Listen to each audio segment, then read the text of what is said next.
Good afternoon बच्चों। हम लोग अपनी क्लासेस को आगे बढ़ाते हैं। प्रीवियस क्लासेस में हम लोगों ने एल्गी के क्लासिफिकेशन को पढ़ा था और एल्गी का क्लासिफिकेशन में हम लोगों ने देखा था कि यहाँ 3 क्लासेस थी। एक तो हम लोग जिसे पढ़ रहे थे क्लोरोफाइसी, ये एक क्लास थी। एक क्लास हम लोगों ने पढ़ी थी फियोफाइसी, और तीसरी क्लास जो हम लोगों ने पढ़ी थी इट वाज रोडोफाइसी। और इनका क्लासिफिकेशन किन बेसिस पे किया है वो पिछले लेक्चर में मैं आपको समझा चुका हूँ। क्लोरोफाइसी को हम लोगों ने बोला कि ये ग्रीन एल्गी है,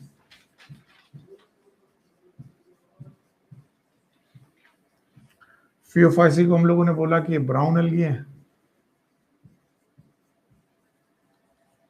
और रोडोफाइसी को हम लोगों ने कहा कि ये रेड एल्गी है। और इनके होना ग्रीन एल्गी, ब्राउन एल्गी या रेड एल्गी होना, इनका डिपेंडेंसी है कि वो कौन कौन से क्लोरोफिल रख रहे हैं, वन थिंग, और उनके पास एसेसरी पिगमेंट क्या है, ये दूसरा पॉइंट है। इसके अलावा स्टोरेज फूड मटेरियल क्या है, ये तीसरा पॉइंट है। और फिर हम लोगों ने अपना फेमस 8 पॉइंट वाला पोर्शन सीखा कि कैसे 8 पॉइंट आपस में काम करते हैं। और 8 पॉइंट में हम लोगों ने पढ़ा था habit and habitat, form, morphology, anatomy, mode of nutrition, mode of reproduction, ecological importance and that classification. फिर एग्जांपल जिनमें हम लोगों ने क्लोरोफाइसी को डिटेल में पढ़ रखा है, फियोफाइसी को डिटेल में पढ़ रखा है प्रीवियस क्लासेस में। आज हम लोग रोडोफाइसी पढ़ेंगे और एक कंपैरिजन सेट करेंगे कि कंपेयर क्या होता है, तीनों को कैसे लर्न किया जा सकता है। जैसे हम लोगों ने फंजाई में किया था, फंजाई के चारों क्लासेस को अलग अलग तरीके से पढ़ने के बाद उनको कंपेयर कर लिया था, वैसे ही हम लोग आज कंपेयर करेंगे क्लोरोफाइसी, फियोफाइसी और रोडोफाइसी को आपस में।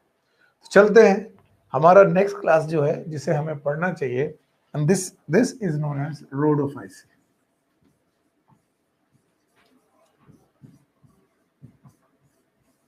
Okay, so Rhodophyceae is nothing commonly known as red algae. अभी मैंने आपके सामने लिखा था कि ये रेड एल्गी है। अच्छा, हमने बोला था कि जब कभी भी आप कोई भी क्लासेस लिखोगे तो उसके पहले उसके पिगमेंट जरूर लिख लीजिएगा। जैसे कि यहाँ पर आपको लिखना चाहिए sir chlorophyll A plus chlorophyll D. साथ में मैंने आपको पढ़ाया था दे हैव आर फाइकोइरेथ्रिन। आर फाइकोइरेथ्रिन और आर फाइकोसाइनिन और इसके अलावा फाइकोबिलिन की कहानी मैं डिटेल में आपको समझा चुका हूं, वो आप पीछे वाले वीडियो में जाकर के अच्छे ढंग से पढ़ लें ना। अभी रोडोफाइसी हैं, अब इनके बारे में हमें पता करना है कि ये एक्चुअली कैसे पढ़े जाएं जिससे हम लोग इनकी कंपैरेटिव स्टडी कर पा लें। हमारे पास 8 पॉइंट है और 8 पॉइंट हमें मालूम है। पहला पॉइंट ही है हमारे पास रोडोफाइसी का, that is habit and habitat. हर बार हम लोग इसी को पढ़ाते आए हैं, हैबिट एंड हैबिटेट। और हैबिट एंड हैबिटेट में हमें मालूम है कि रोडोफाइसी के जो मेंबर हैं habit and habitat, they are aquatic just like Phaeophysi, most of them are marine। ज्यादातर इनमें मरीन है, मरीन का मतलब हो गया समुद्री पानी में पाए जाते हैं।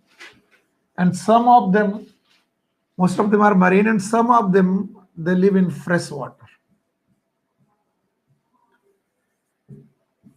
सम, अच्छा, कुछ इनमें ब्रैकिस वाटर में भी हैं, और ब्रैकिस वाटर का कॉन्सेप्ट मैंने आपको पहले ही पढ़ा रखा है।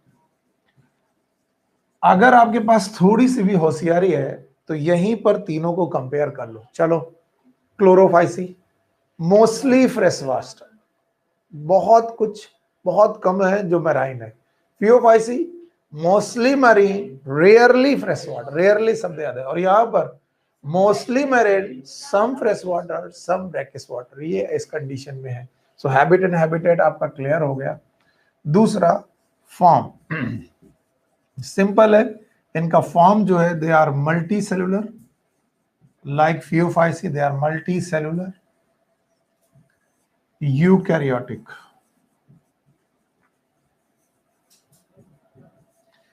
ओके, थैलॉइड बॉडी, और थैलॉइड बॉडी क्या होती है मैं पहले ही बोल चुका हूं, वो बॉडी जिसमें रूट, स्टेम और लीव जैसे स्ट्रक्चर नहीं होते।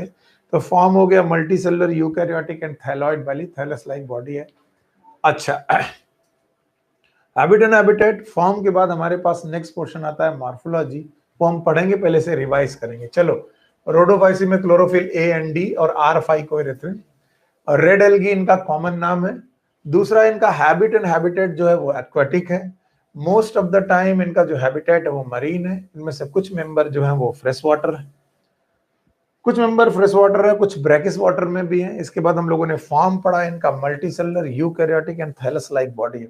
Now third point, it is morphology of the Rhodophyceae. कि भाई सर मॉर्फोलॉजी और बता दीजिए।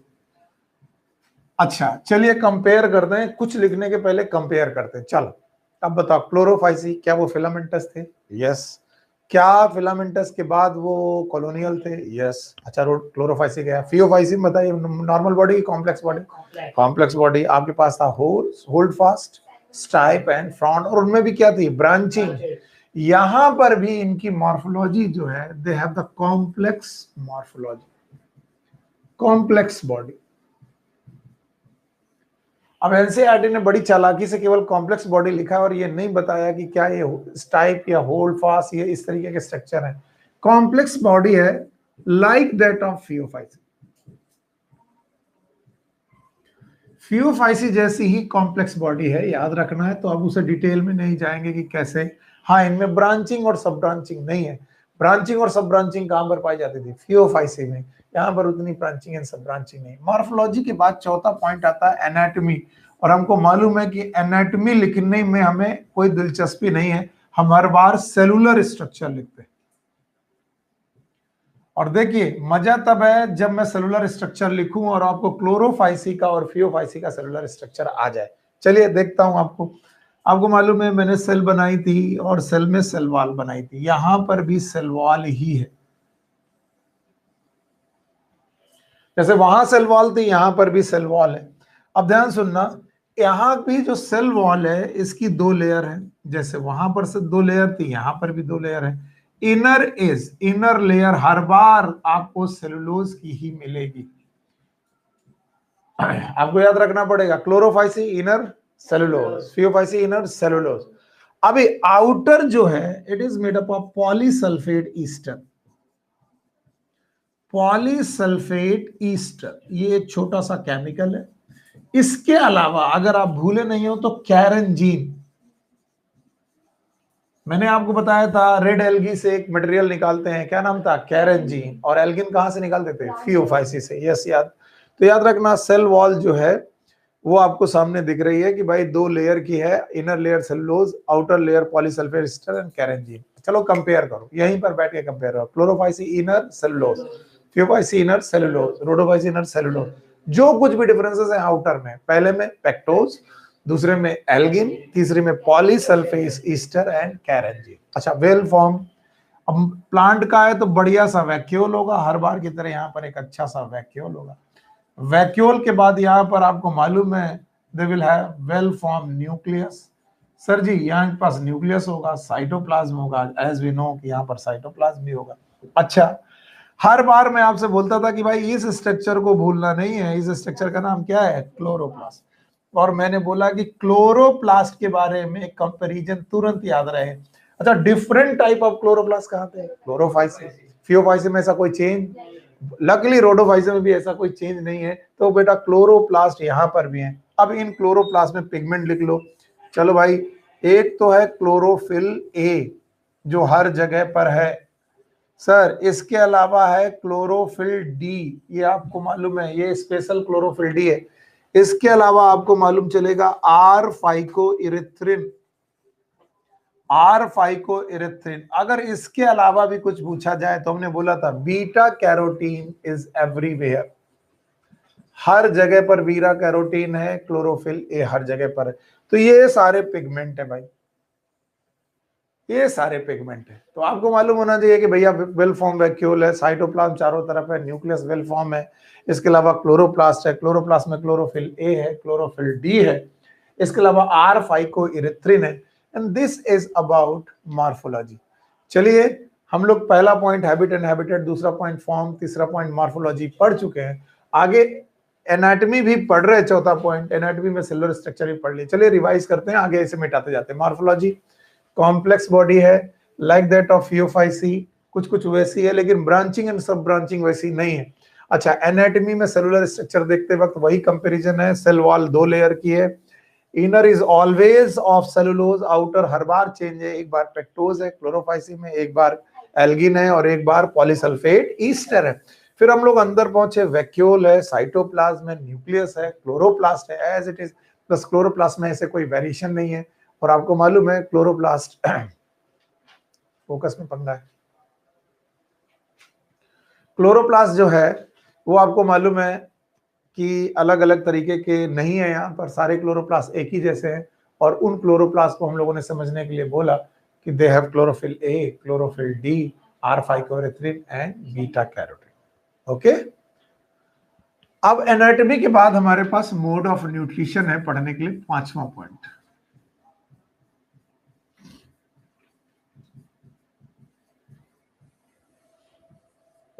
इस ऑटो फोकस पे ध्यान दीजिएगा, गड़बड़ नहीं होना चाहिए, बार बार ब्लर होगा तो बच्चों को दिक्कत। सो मोड ऑफ न्यूट्रिशन में हमें मालूम है ये फोटोसिंथेसिस करते हैं, और अगर फोटोसिंथेसिस करते हैं तो उसका कारण भी हमें मालूम है, बिकॉज दे हैव क्लोरोफिल। और फोटोसिंथेसिस करने के साथ साथ हम लोग बोल सकते हैं दे आर ऑटोट्रॉपिक। ऑटोट्रॉपिक और फोटोसिंथेसिस उतना बड़ा हमारे पास इशू नहीं है, जितना बड़ा इशू ये है कि ये स्टोरेज मटेरियल क्या रखते हैं। अगर मैं बोलूं बेटा यहीं पर कंपेयर कर लो, बिना आगे जाए अगर यहीं कंपेयर कर लो तो आप राजा बाबू। चलो बताओ, क्लोरोफाइसी में it was pyrenoid body, starch, protein, oil droplet. अच्छा, फियोफाइसी में laminarin and mannitol, and the storage material in case of Rhodophyceae it is floridean starch. And what is the beauty, आपको मालूम है अभी अभी आप ये एग्जाम दे के आ रहे हो, नीट 2020, ये क्वेश्चन नीट 2020 का है। इस साल पूछा गया कि फ्लोरिडियन स्टार्च जो है ये नॉर्मल स्टार्च है कि कॉम्प्लेक्स कार्बोहाइड्रेट है। It is a complex carbohydrate, ये कॉम्प्लेक्स कार्बोहाइड्रेट है। और ये कॉम्प्लेक्स कार्बोहाइड्रेट दो लोगों से मिलता जुलता है, एक तो स्टार्च के एमाइलोपेक्टिन से, नॉर्मल स्टार्च के एमाइलोपेक्टिन से, और दूसरा ये मिलता है ग्लाइकोजन से।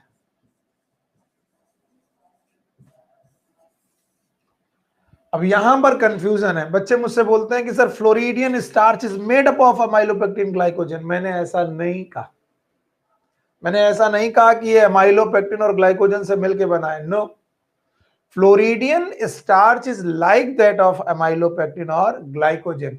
फ्लोरिडियन स्टार्च का जो स्ट्रक्चर है वो अमाइलोपेक्टिन और ग्लाइकोजन से मिलता जुलता है। अब आप पूछेंगे सर ग्लाइकोजन क्या एक ब्रांच्ड पॉलीसेकेराइड है? यस, इसमें बहुत सारे ब्रांचेस पाए जाते हैं पॉलीसेकेराइड के। तो पॉलीसेकेराइड बॉन्ड के, that is known as glycosidic bond के बहुत सारे ब्रांचेस पाए जाते हैं। तो फ्लोरिडियन स्टार्च में भी बहुत सारी लीनियर नहीं, लीनियर पॉलीमर होते हैं सेलुलोज, और ये कैसे है बेटा? ब्रांच पॉलीमर है। तो आपको याद रखना पड़ेगा अमाइलोपेक्टिन ग्लाइकोजन से मिलता जुलता है फ्लोरिडियन स्टार्च। और अगर आपको याद है तो नीट 2020 का एक्चुअली क्वेश्चन यही है कि floridean starch look like amylopectin and glycogen.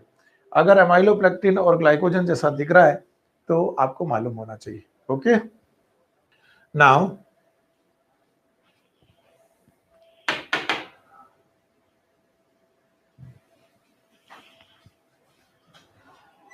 Okay, सो यहां पर मोड ऑफ न्यूट्रिशन हो गया, मोड ऑफ न्यूट्रिशन को हटाते हैं और आगे बढ़ते हैं। चलो, तो मोड ऑफ न्यूट्रिशन में फोटोसिंथेसिस कर लेते हैं लोग, ऑटोट्रॉपिक हो गए हैं, स्टोरेज मटेरियल है।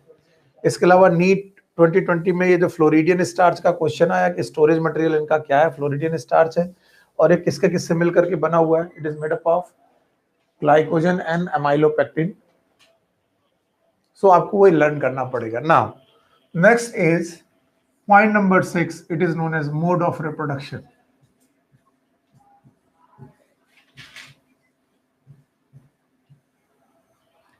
और मोड ऑफ रिप्रोडक्शन में there are three things. One is known as vegetative reproduction.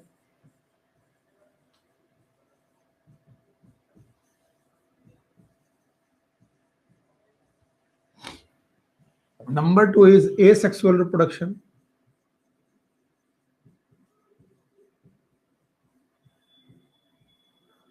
And number three is known as sexual reproduction.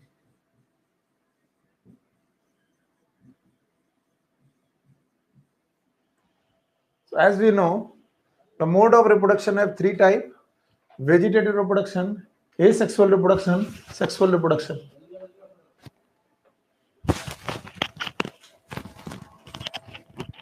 आज जो वीडियो लाइव होना था वो नहीं हुआ था, मतलब वो जो कल मैंने रिकॉर्ड किया था बच्चों को पहुंचा नहीं, बच्चों के फोन आ रहे हैं, ये लो।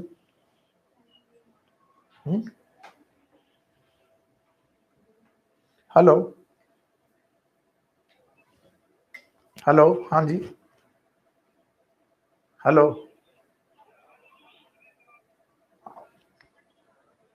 हाँ बेटा, हेलो,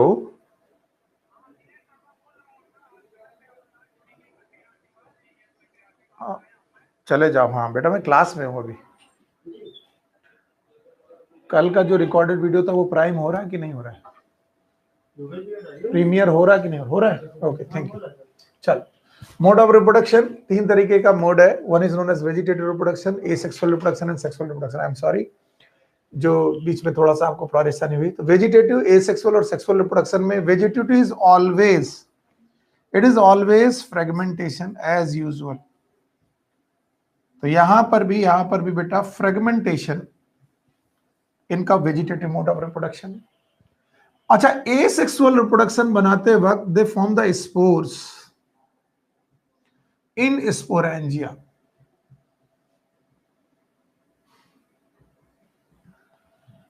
अब देखिए, मैंने चालाकी से केवल स्पोर लिखा है, हर बार मैं जू स्पोर लिख देता था।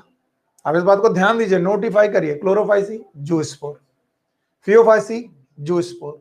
यहां पर मैंने स्पोर लिखा और जू स्पोर नहीं लिखा।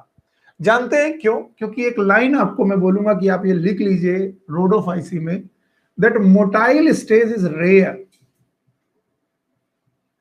Motile stage is rare in Rhodophyceae. अब कहीं मिल जाए तो अलग बात है, वैसे रेयर है। ये केवल लर्न करने के लिए मैं बता रहा हूं, motile stage is rare in Rhodophyceae. और अगर रोडोफाइसी में मोटाइल स्टेज रेयर है, इसका मतलब फ्लैजेला तो होना नहीं, और फ्लैजेला होना नहीं है तो बताइए जो स्पोर होंगे वो फ्लैजलेटेड कि non flagellated? Non flagellated, and that's why these spores are known as aplanospores. अच्छा, अब बहुत सारे लोग मेरे साथ कंपैरिजन करने के मूड में नहीं है, लेकिन मैं कराऊंगा जरूर। बताओ, क्लोरोफाइसी फ्लैजेला 2 से 8, apical equal, Phaeophyceae 2, lateral unequal, Rhodophyceae no flagella. So no flagella का मतलब there is a no motile stage in these asexual type of reproduction. या फिर जू स्पोर बेटा कहीं मिला तो बहुत रेयर केस में मिलेगा। मैं फिर बोलूंगा, मैंने ना नहीं कहा है, बहुत रेयर। आई डोंट नो, मेरे पास है नहीं तो आपको बता दे रहा हूं। आगे चलता हूं मैं सेक्सुअल रिप्रोडक्शन की तरफ। सेक्सुअल रिप्रोडक्शन में हमेशा होती है syngamy, as we all no.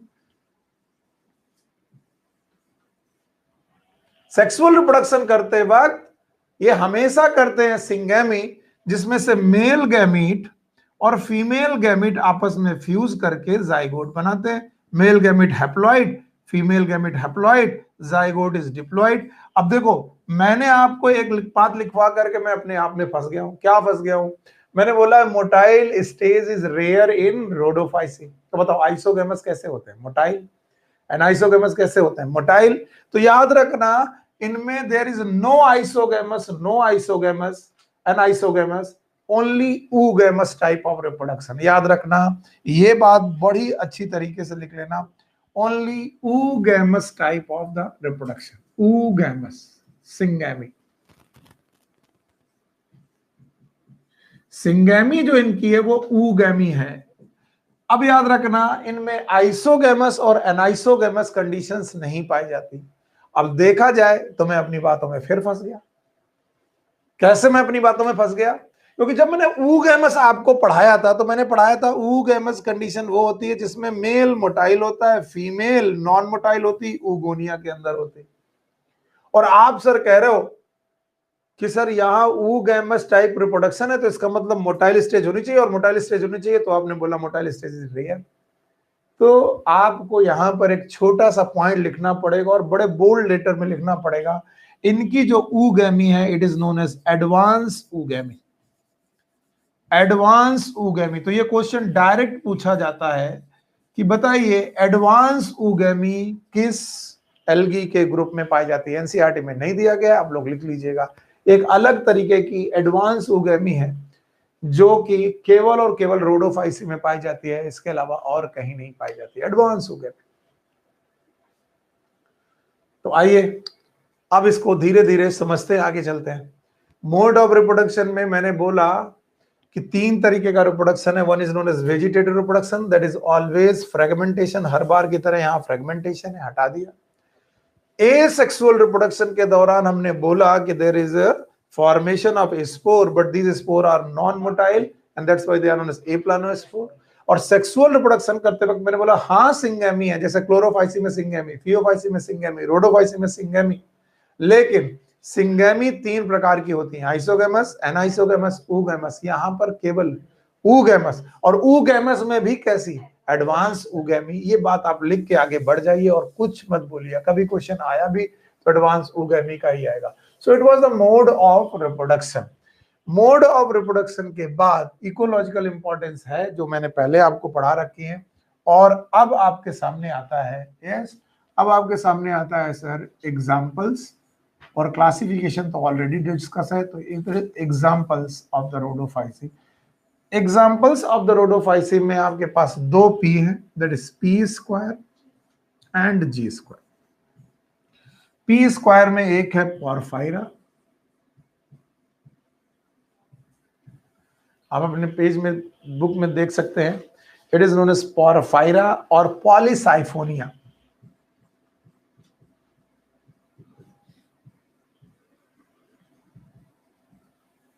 और जी स्क्वायर में जेलिडियम एंड ग्रेसिलेरिया। आपको जेलिडियम और ग्रेसिलेरिया सुना सुना लग रहा होगा। आपको मालूम है जेलिडियम और ग्रेसिलेरिया से ही हमने एगरोज जेल निकाला था।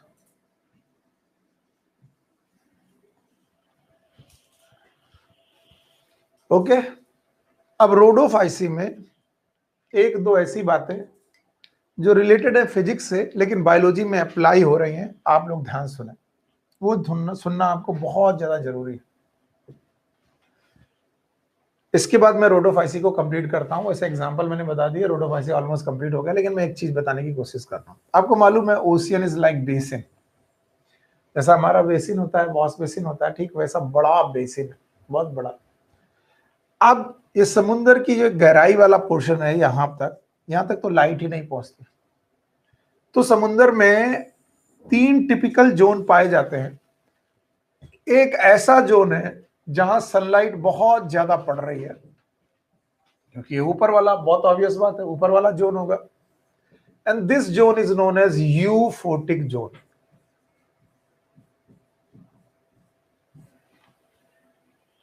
इसके बाद स्कैटर्ड लाइट, यही लाइट जो अंदर गई वो स्कैटर्ड हो गई, that is known as disphotic zone.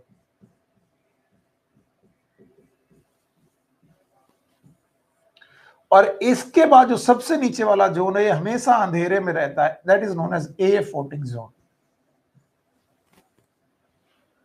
तो समुद्र की जब गहराई के हिसाब से हम लोग बांटेंगे तो सबसे पहले यूफोटिक, बीच में डिस्फोटिक, और फिर है एफोटिक। एक बात तो मैं आपको बता दूं कि डिस्फोटिक और यूफोटिक जोन तक तो लाइट है, कैसी भी लाइट हो इस जोन तक लाइट है। यहां पर खूब प्रचुर मात्रा में लाइट है, खूब सारी लाइट है, यहां पर स्कैटर्ड लाइट है, और यहां पर देयर इज नो लाइट। सो जो एफोटिक जोन है इसमें तो बेटा कोई भी लिविंग ऑर्गेनिज्म फोटोसिंथेसिस कर ही नहीं सकता क्योंकि लाइट नहीं है। So no photosynthetic organism. अगर इस रीजन में कोई ऑर्गेनिज्म मिल रहा है, मान लीजिए A14 अंधेरे वाली जोन में कोई ऑर्गेनिज्म मिल रहा है, तो हमेशा कीमो एट्रोट्रॉप होगा या कीमो ऑटोट्रॉप होगा। कीमो हेट्रोट्रॉप हो सकता है या फिर कीमो ऑटोट्रॉप होगा। तो यहां पर एल्गी के बारे में सोच पाना ये पाप है। अगर कोई बोले कि सर A14 जोन में एल्गी रह सकते हैं, नहीं, ऐसा नहीं, नेवर, एल्गी, कोई एल्गी नहीं रह सकती। अब बचा U14 और डिस्फोटिक, ये वो जोन है जिसमें आपके एल्गी रहते हैं समंदर में, U14 जोन में भी और डिस्फोटिक जोन में भी। लेकिन हमारा जो रेड एल्गी है, the red algae, it is the deepest dwelling algae. बस ये लाइन याद रखनी है, red algae, they are the deepest dwelling algae.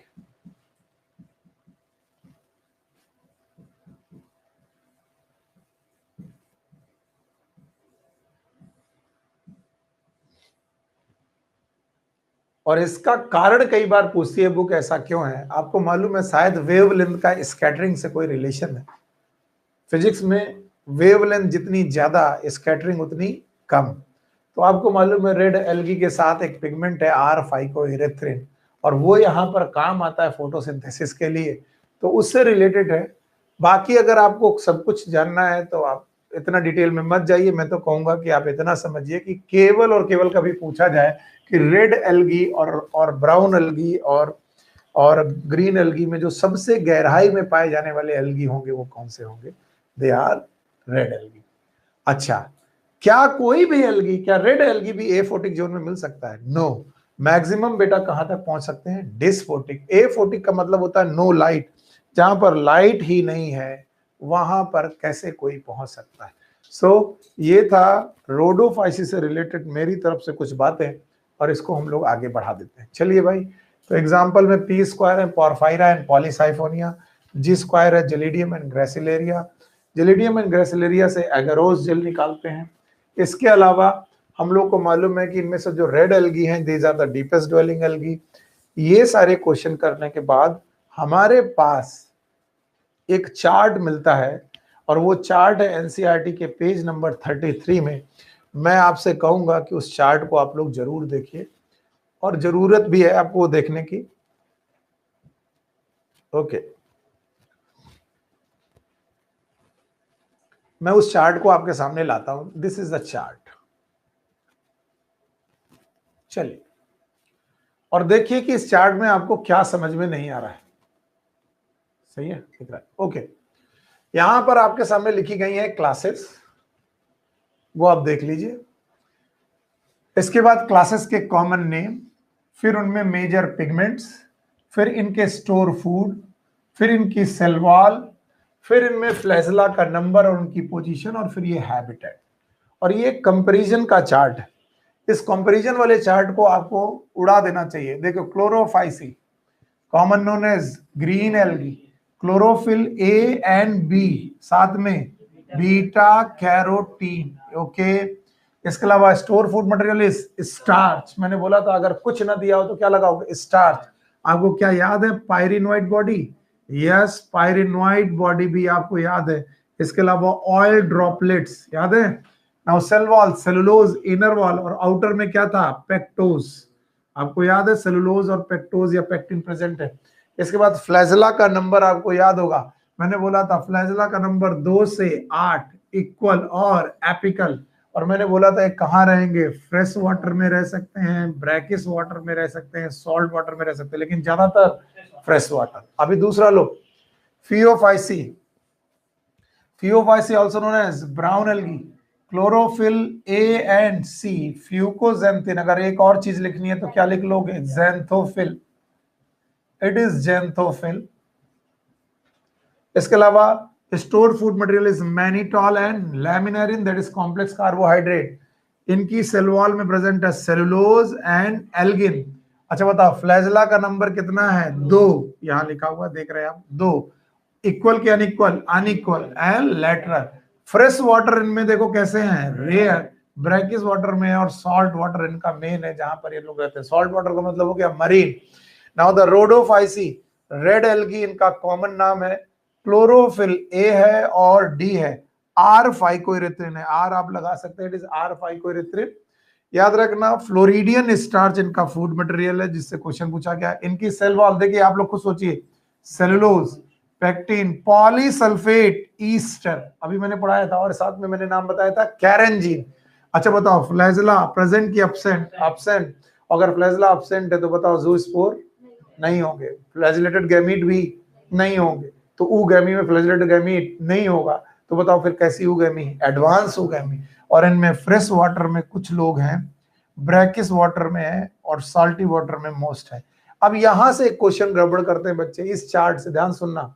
अगर पूछा जाए कि सबसे ज्यादा मरीन एल्गी कौन से हैं, तो इट इज फियोफाइसी। लेकिन आपको यहां पर क्या लगता है? मोस्ट यहां लगा है, मोस्ट इनके रेस्पेक्ट में लिखा है, ऐसे इनके रेस्पेक्ट में लगा है।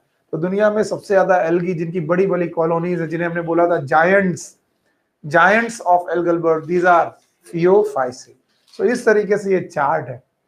अच्छा, कल मैंने आपको एक होमवर्क दिया था, बहुत सारे लोगों को याद होगा वो होमवर्क। मैंने कहा था कंपैरिजन करिएगा। आप लोगों ने कहा था सर ठीक है हम कंपेयर कर लेंगे, और कंपेयर करते वक्त आप लोगों ने दो लोगों को कंपेयर किया था, किसको किसको? क्लोरोफाइसी को कंपेयर किया था। आज आपको वो होमवर्क पूरा करना है। क्लोरोफाइसी, फियोफाइसी के बाद मैंने कहा था रोडोफाइसी का भी उसमें एक कॉलम बना के रखिएगा, और 8 पॉइंट में ही कंपेयर करना है। मुझे मालूम है कि ये काम करूंगा आपका मन खराब होगा, लेकिन यही एक्चुअल मजा है। अगर तुम 5 से 7 मिनट के अंदर तीनों को मेंटेन कर गए, तुम तीनों को बता गए, तो मैं जान जाऊंगा कि मैं क्या बता रहा हूँ। ठीक है, पहले habit and habitat. Chlorophyceae, fresh water, some marine. Phaeophyceae, mostly marine, rarely fresh water. Rhodophyceae, some fresh water, mostly marine, and the deepest dwelling algae. Habit and habitat by form, maybe unicellular, maybe multicellular, multicellular. तीन हो गए ना। Morphology याद रखना, colonial, filamental, complex, complex में hold fast, style, front, branch and सब branch, खूब सारी ब्रांचेस हैं, याद है ना आपको? तो मॉर्फोलॉजी हो गई। एनाटॉमी, सेल वॉल पहले पकड़िए, सेलुलोज बाहर, pectose, algin, polysulphate ester, carrageenan, हो गया। नाउ क्लोरोप्लास्ट का डिफरेंट शेप, सेम। अब नाउ क्लोरोफिल ए, क्लोरोफिल बी, क्लोरोफिल ए, क्लोरोफिल सी, क्लोरोफिल ए, chlorophyll D, beta carotene everywhere. इसके अलावा यहाँ पर फ्यूकोजैंथिन, ज़ैंथोफिल, और यहाँ पर मोड ऑफ न्यूट्रिशन सबका autotrophic. Storage food material, starch, pyrenoid body, oil droplet. Storage laminarin, mannitol. Storage food floridean starch, हो गया। इसके बाद बचता है आपके पास mode of reproduction, vegetative always fragmentation, asexual zoospore, लेकिन 3 कंडीशन, 2 से 8 flagella, equal apical, 2 flagella, unequal lateral, no flagella, Rhodophyceae. अच्छा, सेक्सुअल रिप्रोडक्शन में isogamous, anisogamous, oogamous, isogamous, anisogamous, oogamous, oogamous, and that is advanced oogamy. Motile stage is rare, option मत बोलो, it is rare. Examples आपको मालूम है, यहाँ पर कारा, क्लमाइडोमोनास, क्लोरेला, यूलोथ्रिक्स, स्पाइरो वगैरह। यहाँ पर DEF LS P² G²। Okay, bye bye. Chlorophyceae, Phaeophyceae, Rhodophyceae. इस तरीके से जेब में हमारे पास क्लोरोफाइसी, फियोफाइसी और रोडोफाइसी तीनों आ चुकी हैं, और अगर हम चाहें तो इन्हें रोज रोज रिवाइज कर सकते हैं। लेकिन आपका लिथार्जी और मेरा लिथार्जी मैं जानता हूं, आलस इसी को बोलते हैं। जब आपके पास समय 6 महीने का हो, तो आपको दिन में डबल पढ़ना पड़ेगा। और डबल कब पढ़े? जब आप खा रहे तब पढ़े। आप बोलेंगे सर खाते हुए कैसे पढ़ सकते हैं? मैंने तरीका बताया था, ब्रेन में चीजें रखिए, खाते खाते लोगों अपने ब्रेन को दोबारा बताइए कि क्लोरोफाइसी के मैं 8 करेक्टर आपको सुनाने जा रही हूँ। आपकी प्लेट है, प्लेट को सुनाइए, मम्मा मिल जाए मम्मा को सुनाइए। नो डाउट कुछ लोग एनवाय करेंगे तो आप दीवारों को सुना सकते हैं, लेकिन जब आप बोलेंगे तो वो आपके थ्रू जाएगा। सोने के पहले एक बार चीजों को रिवाइज करिए। याद रखिए, जितने लोग भी सिलेक्ट हो रहे हैं उन्होंने भी यही एनसीईआरटी पढ़ी है, पर उनमें डिफरेंस क्या है कि उन्होंने इसी को सोया है, इसी के साथ जिया है, इसी के साथ खाया पिया है। आप लोग भी यही करिए, काम बनने वाला है। ओके, तो 5 में से एल्गी हम लोगों ने खत्म कर दिया। प्लांट किंगडम में 5 लोग थे, algae, bryo, pterido, gymno and geo. So today we are going to Study one more group. It is known as Bryophyta.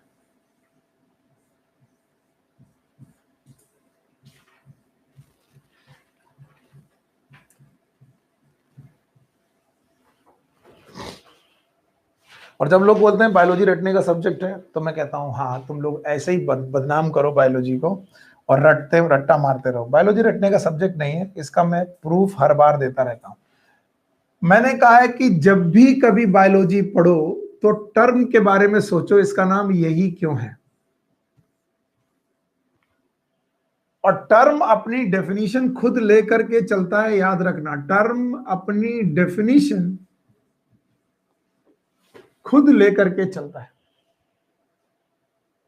Okay, तो अगर किसी का नाम ब्रायोफाइटा है तो क्यों है, बस अगर बायोलॉजी में ये सीख गए तो 90% आपकी प्रॉब्लम सॉल्व हो जाएगी। कुछ मिसनॉमर होते हैं, कुछ गलत नाम होते हैं, वो मुझे मालूम है, एक्सेप्शन इज एवरीवेयर। लेकिन अगर तुमने ब्रायोफाइटा का नाम ब्रायोफाइटा पता करने का दिमाग लगा दिया तो फिर आपका काम चल जाएगा। तो मेरे सामने एक शब्द आया Bryophyta, I don't know about anything, लेकिन this I know that phyta is plant, phyta is plant, what is the bryo, मुझे कुछ समझ में नहीं आया। तब मैंने एक शब्द पढ़ा एम्ब्रियो, एम्ब्रियो। और जब मैंने एम्ब्रियो का ईएम हटाया, देखिए ईएम मैंने हटाया, तो मेरे सामने वही शब्द लिखा हुआ मिला जिसका नाम था ब्रायो।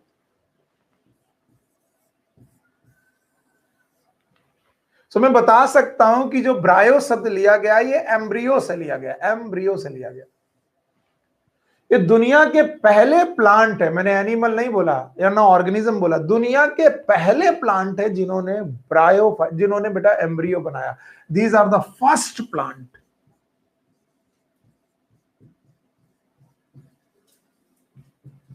विच फॉर्म एम्ब्रियो।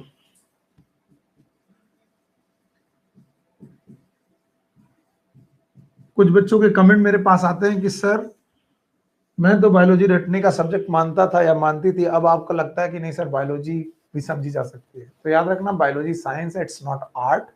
और साइंस हमेशा लॉजिक रखती है। जिस चीज को तुम रट रहे हो उसका मतलब है तुम्हें आता नहीं है, बस तुम रट्टा मारे जा रहे हो।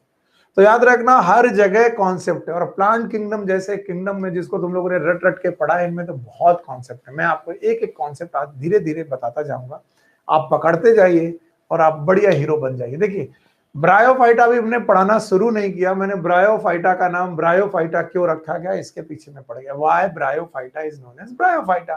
तो हमें बोला गया फाइटा का मतलब प्लांट है, ब्रायो शब्द लिया गया एम्ब्रियो से।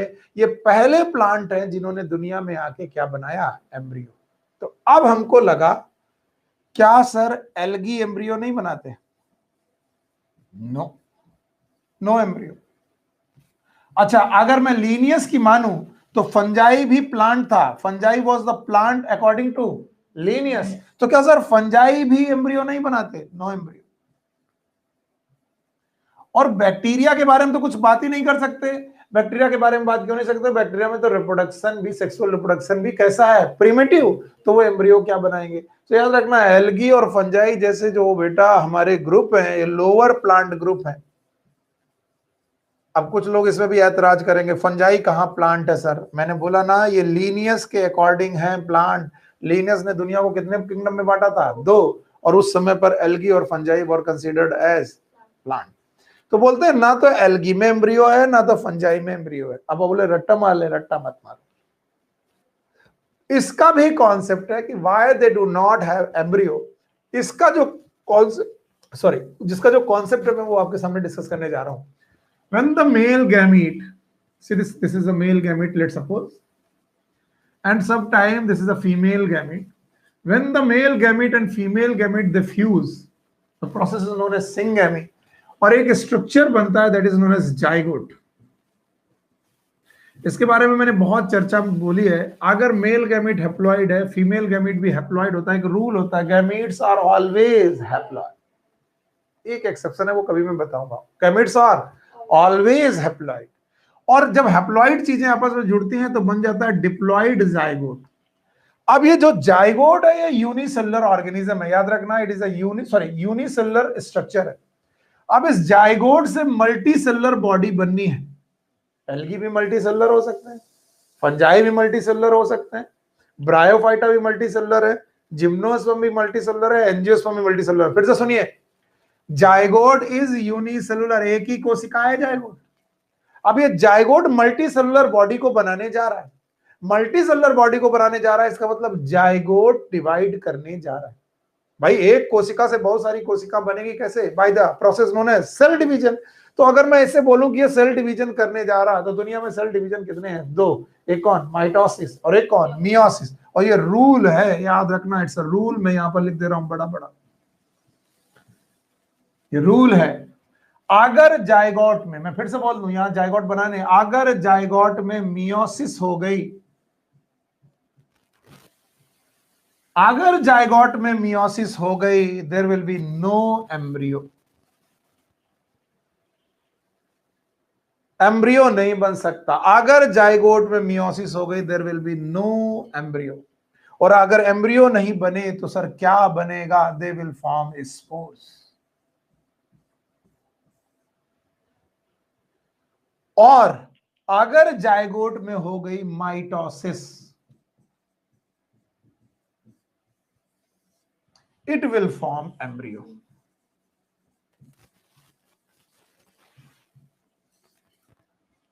जाइगोट में अगर हो गई माइटोसिस, तो फिर ये लोग बनाएंगे एम्ब्रियो। और अगर आपको फंगस मैंने पढ़ाया है, तो मैंने सिखाया था फंगस के सेक्सुअल रिप्रोडक्शन के 3 स्टेप। कितने लोग हैं जिनके दिमाग में घूम रहा? Plasmogamy, karyogamy, meiosis. फंगस याद आया? Plasmogamy, karyogamy, meiosis. इसका मतलब प्लाज्मोगेमी कैरियोगेमी के बाद जो जाइगोट बना उसमें क्या हो जाती थी? मियोसिस। और मियोसिस से क्या बनते थे? Spore, ascospore, basidiospore. और एल्गी भी यही करते हैं कि बेटा वो जाइगोट बनाने के बाद क्या कर देते हैं? मियोसिस। इसलिए ना तो एल्गी में एम्ब्रियो है, ना तो फंजाई में एम्ब्रियो है। और आज हम लोग बिना पढ़े बता सकते हैं कि जो ब्रायोफाइटा के मेंबर होंगे वो अपने जाइगोट में मियोसिस ऑप्ट करते होंगे कि माइटोसिस? माइटोसिस। और अगर माइटोसिस ऑप्ट करते होंगे तो क्या बनाते होंगे? एम्ब्रियो। लिटिल कॉन्सेप्ट, ये बहुत प्यारा सा कॉन्सेप्ट है, छोटा कॉन्सेप्ट है लेकिन बहुत प्यारा कॉन्सेप्ट है कि भाई ब्रायोफाइटा सर ने अभी शुरू भी नहीं किया है, मैंने अभी पढ़ाना भी नहीं शुरू किया है, और मैंने आपको बता दिया ब्रायोफाइटा का नाम ब्रायोफाइटा क्यों। चलो मेरे साथ मुझे डिवाइड, मतलब मुझे ये बताओ कि मैं क्या पढ़ा पाया। चलो, ब्रायोफाइटा का नाम ब्रायोफाइटा क्यों है? क्योंकि ये पहला बंदा है जिसने क्या बनाया है? Embryo. The first plant which from the embryo. बताओ, ब्रायो शब्द कहां से उठाया गया है? एम्ब्रियो से। फाइटा का मतलब क्या होता है? प्लांट। तो वो प्लांट जिसने क्या बनाया? एम्ब्रियो। तो सर एम्ब्रियो इन्होंने ही क्यों बनाया, एल्गी और फंजाई ने क्यों नहीं बनाया? क्योंकि एल्गी एंड फंजाई ने क्या चूज किया? मियोसिस। कहां पर चूज किया? जाइगोट। तो क्या जाइगोट सब बनाते हैं? यस, एल्गी भी जाइगोट बनाता है, फंजाई भी, ब्रायो, टेरिडो, सब। लेकिन इन्होंने क्या चूज किया? मियोसिस की माइटोसिस? माइटोसिस। किसमें? जाइगोट में। इसलिए इन्होंने क्या बनाया? एम्ब्रियो ना। अब फिर से मैं एक बार लिखता हूं ब्रायोफाइटा। अब फिर से मैं ब्रायोफाइटा लिख रहा हूं, इसका मतलब कोई तो मतलब होगा। Yes, I am going to start Bryophyta in detail. मैं डिटेल में ब्रायोफाइटा को समझाने की कोशिश कर रहा हूं। Yes, Bryophyta, they are the member of Embryophyta. Embryophyta. अब आपको ये शब्द ज्यादा परेशान नहीं करेगा। Bryophyta are the member of Embryophyta. Embryophyta are the group of plants. Group of plant which form embryo.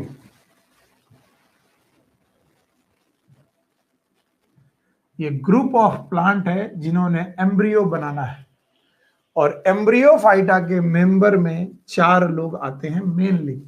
One is bryophyta,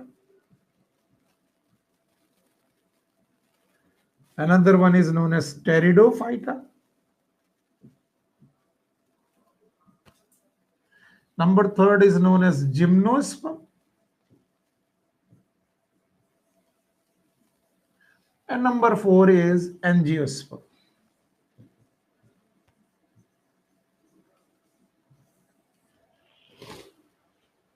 so Bryophyta is the member of Embryophyta, Embryophyta group का member है। It is a first plant, मैंने पहले लिखा था first plant which form embryo. Animal मैंने नहीं लिखा, organism मैंने नहीं लिखा, ऐसा नहीं बोला कि पहला ऑर्गेनिज्म है जिसने embryo banana. It is the first plant group which form embryo. There are some more plant which belong to the embryophyta. These are bryophyta, pteridophyta, gymnosperm and angiosperm. Okay. अगर आप भूले नहीं हो तो मैंने एल्गी के बारे में बोला था, they are the fish of plant kingdom. Plant kingdom की मछलियां किन्हें बोला गया था? एल्गी। तो मैंने बोला था एल्गी जल की रानी है, जैसे मछली जल की रानी, वैसे ही ब्रायोफाइटा आर द मेढक of the, you know that, plant kingdom. मेढक क्या होते हैं? एम्फीबिया। तो Bryophyta are also known as amphibia of plant kingdom.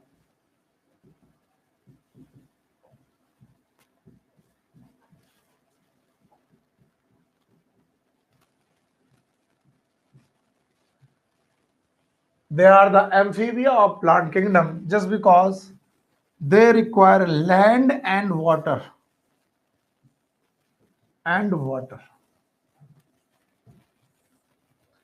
both for survival.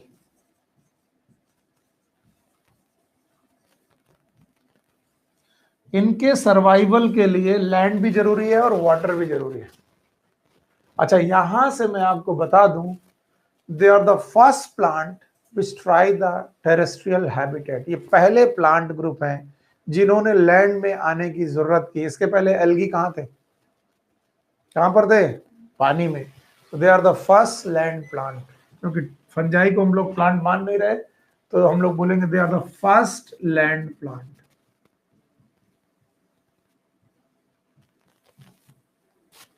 ये पहले लैंड प्लांट हैं, लेकिन लैंड में आकर के बहुत सक्सेसफुल नहीं हुए। ऐसा नहीं हुआ कि इन्हें पानी की जरूरत ना पड़े, तो इन्हें पानी की भी जरूरत पड़ती है। तो ये अजीब हो गए, लैंड में भी रह रहे हैं, वाटर में भी रहे। एम्फी का मतलब ही होता है बोथ, और बिया का मतलब बायोस। बायोस का मतलब लाइफ। ऐसे ऑर्गेनिज्म जिनकी लाइफ दोनों जगह चले, लैंड में भी और वाटर में भी, and that's why it is known as amphibia. ऐसा क्यों हुआ, क्या कारण है? हमारे पास पढ़ने के लिए बहुत कुछ है, और 8 पॉइंट हमने बोला था, वो 8 पॉइंट में ही मैं सबको सिखाऊंगा आपको।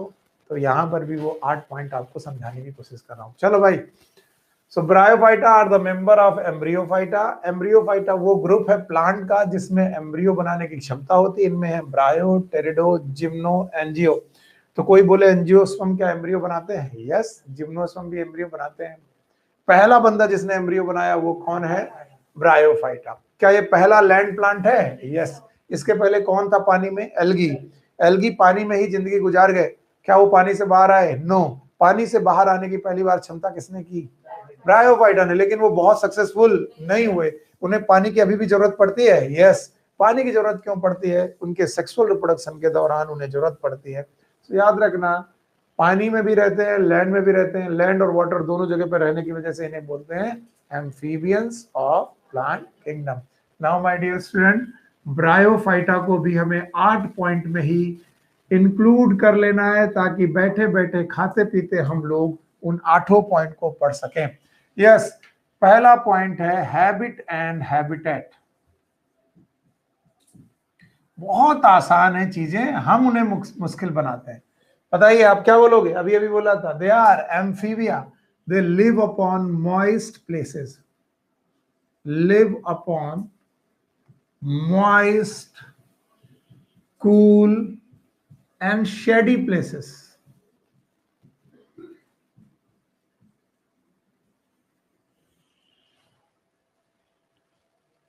अब देखो, इसको भी लोग रट्टा मारते हैं। रट्टा मारने की जरूरत ही नहीं है। बंदा पानी भी चाहिए और जमीन भी चाहिए, तो ऐसी जमीन चाहिए जहां पर क्या हो? पानी। और ऐसी जमीन जहां पानी हो वहां पर क्या होगा? Moisture.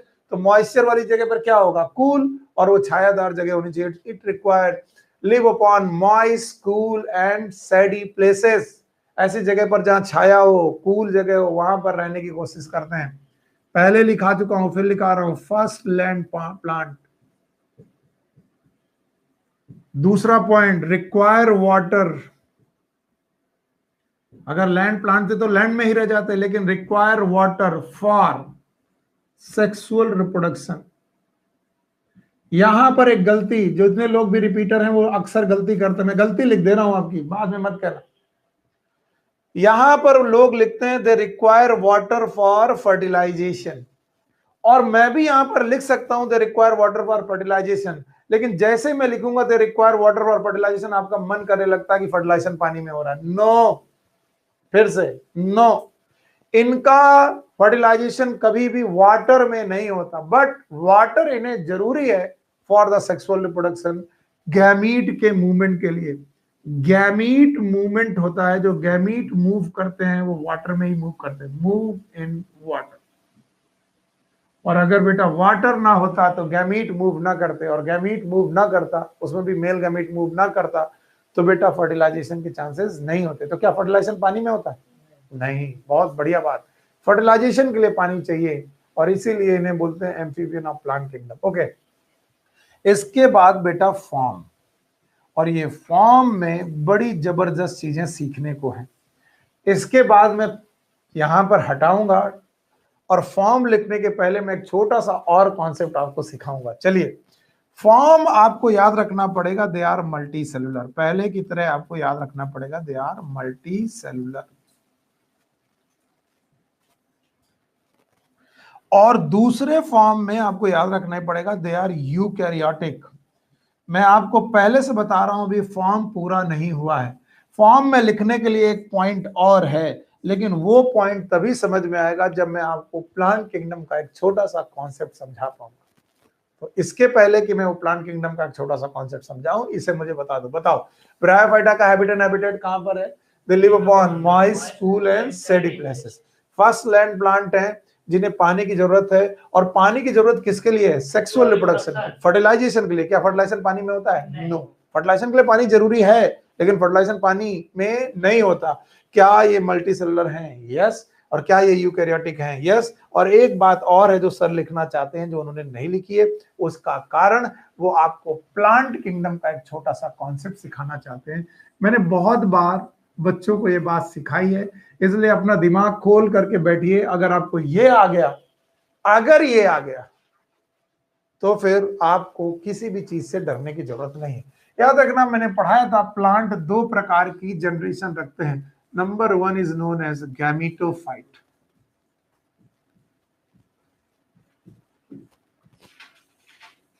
And number two is known as sporophyte. इसका छोटा सा आइडिया मैंने तब पढ़ाया था जब मैं बायोलॉजिकल क्लासिफिकेशन में प्लांट किंगडम आपको समझाने की कोशिश कर रहा था। गैमीटोफाइट का मतलब ये होता है, फाइट का मतलब प्लांट, गैमीटो का मतलब gamete, gamete forming plant. They are gamete forming plant. और जैसे ही मैं बोलता हूं कि ये गैमीट फॉर्मिंग प्लांट हैं, आपको एक कॉन्सेप्ट याद रखना पड़ेगा। Gamete forming plant, they always have reproductive organs.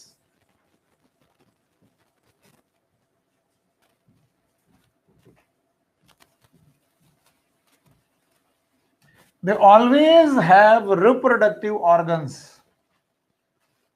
तो याद रखना, the plant which are gametophyte in nature, they always have reproductive organs. और in case of plant and plant after bryophyta, everyone, in case of plant and plant after bryophyta, including bryophyta, the reproductive organ are of two types. The male reproductive organ are known as antheridia,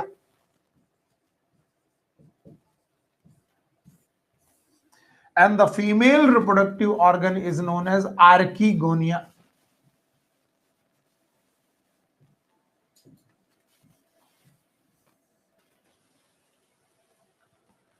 These are the concept. अगर इन्हें तुमने जेब में रख लिया, plant kingdom में कभी डर नहीं लगेगा, कभी नहीं डर लगेगा, मैं बता रहा हूं। अगर किसी का परिचय आपसे यह कराया जाए कि भैया ये गैमेटोफाइट हैं, अब तुम कुछ मत ढूंढो। तुम क्या ढूंढो? रिप्रोडक्टिव ऑर्गन, और रिप्रोडक्टिव ऑर्गन में भी एंथ्रीडिया और archegonia. Now the antheridia will form antherozoids.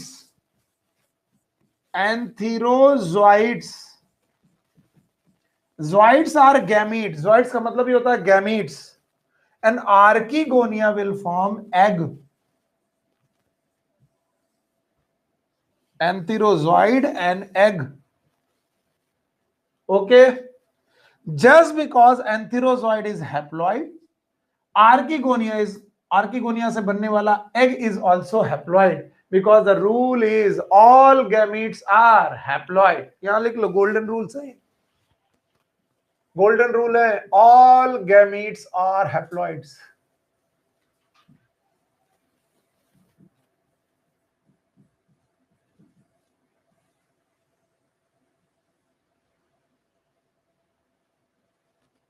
Okay, so gametophyte gamete forming plant है, रिप्रोडक्टिव ऑर्गन एंथ्रीडिया है, आर्कीगोनिया है, और एंथ्रीडिया और आर्कीगोनिया से गैमीट्स बन रहे हैं. गैमीट का नाम है एंथेरोजॉइड एंड एग. एंथेरोजॉइड भी हैप्लॉइड, एग भी हैप्लॉइड. अब ध्यान सुनना, ये जो गैमीट्स है इनको बनाने वाला स्ट्रक्चर भी हैप्लॉइड ही है. Gametophyte is also haploid. So there is one plant जिसका नेचर ही हैप्लॉइड है. अब वो किसी फॉर्म में भी मिले तुम्हें, वो थैलस फॉर्म में मिले, वो इरेक्ट फॉर्म में मिले, किसी भी फॉर्म में मिले, याद रखना तुम कैसे हो, हैप्लॉइड. अगर दुनिया में तुमसे कोई पूछे गैमीटोफाइट, तुम बोले अरे यार तुम्हारा तो नेचर हैप्लॉइड है. एंड नाउ द कॉन्सेप्ट, ध्यान सुनना, ध्यान सुनना. बहुत कॉम्प्लिकेटेड बातें हैं, लेकिन अगर ये नहीं आती है तो आप केवल परेशानी करोगे. The root, the stem and the leaf, these are the structure, they are always diploid. The root and the stem and the leaf, these are the structure which are always diploid, and the root, stem and leaf, they are always contain vascular tissue.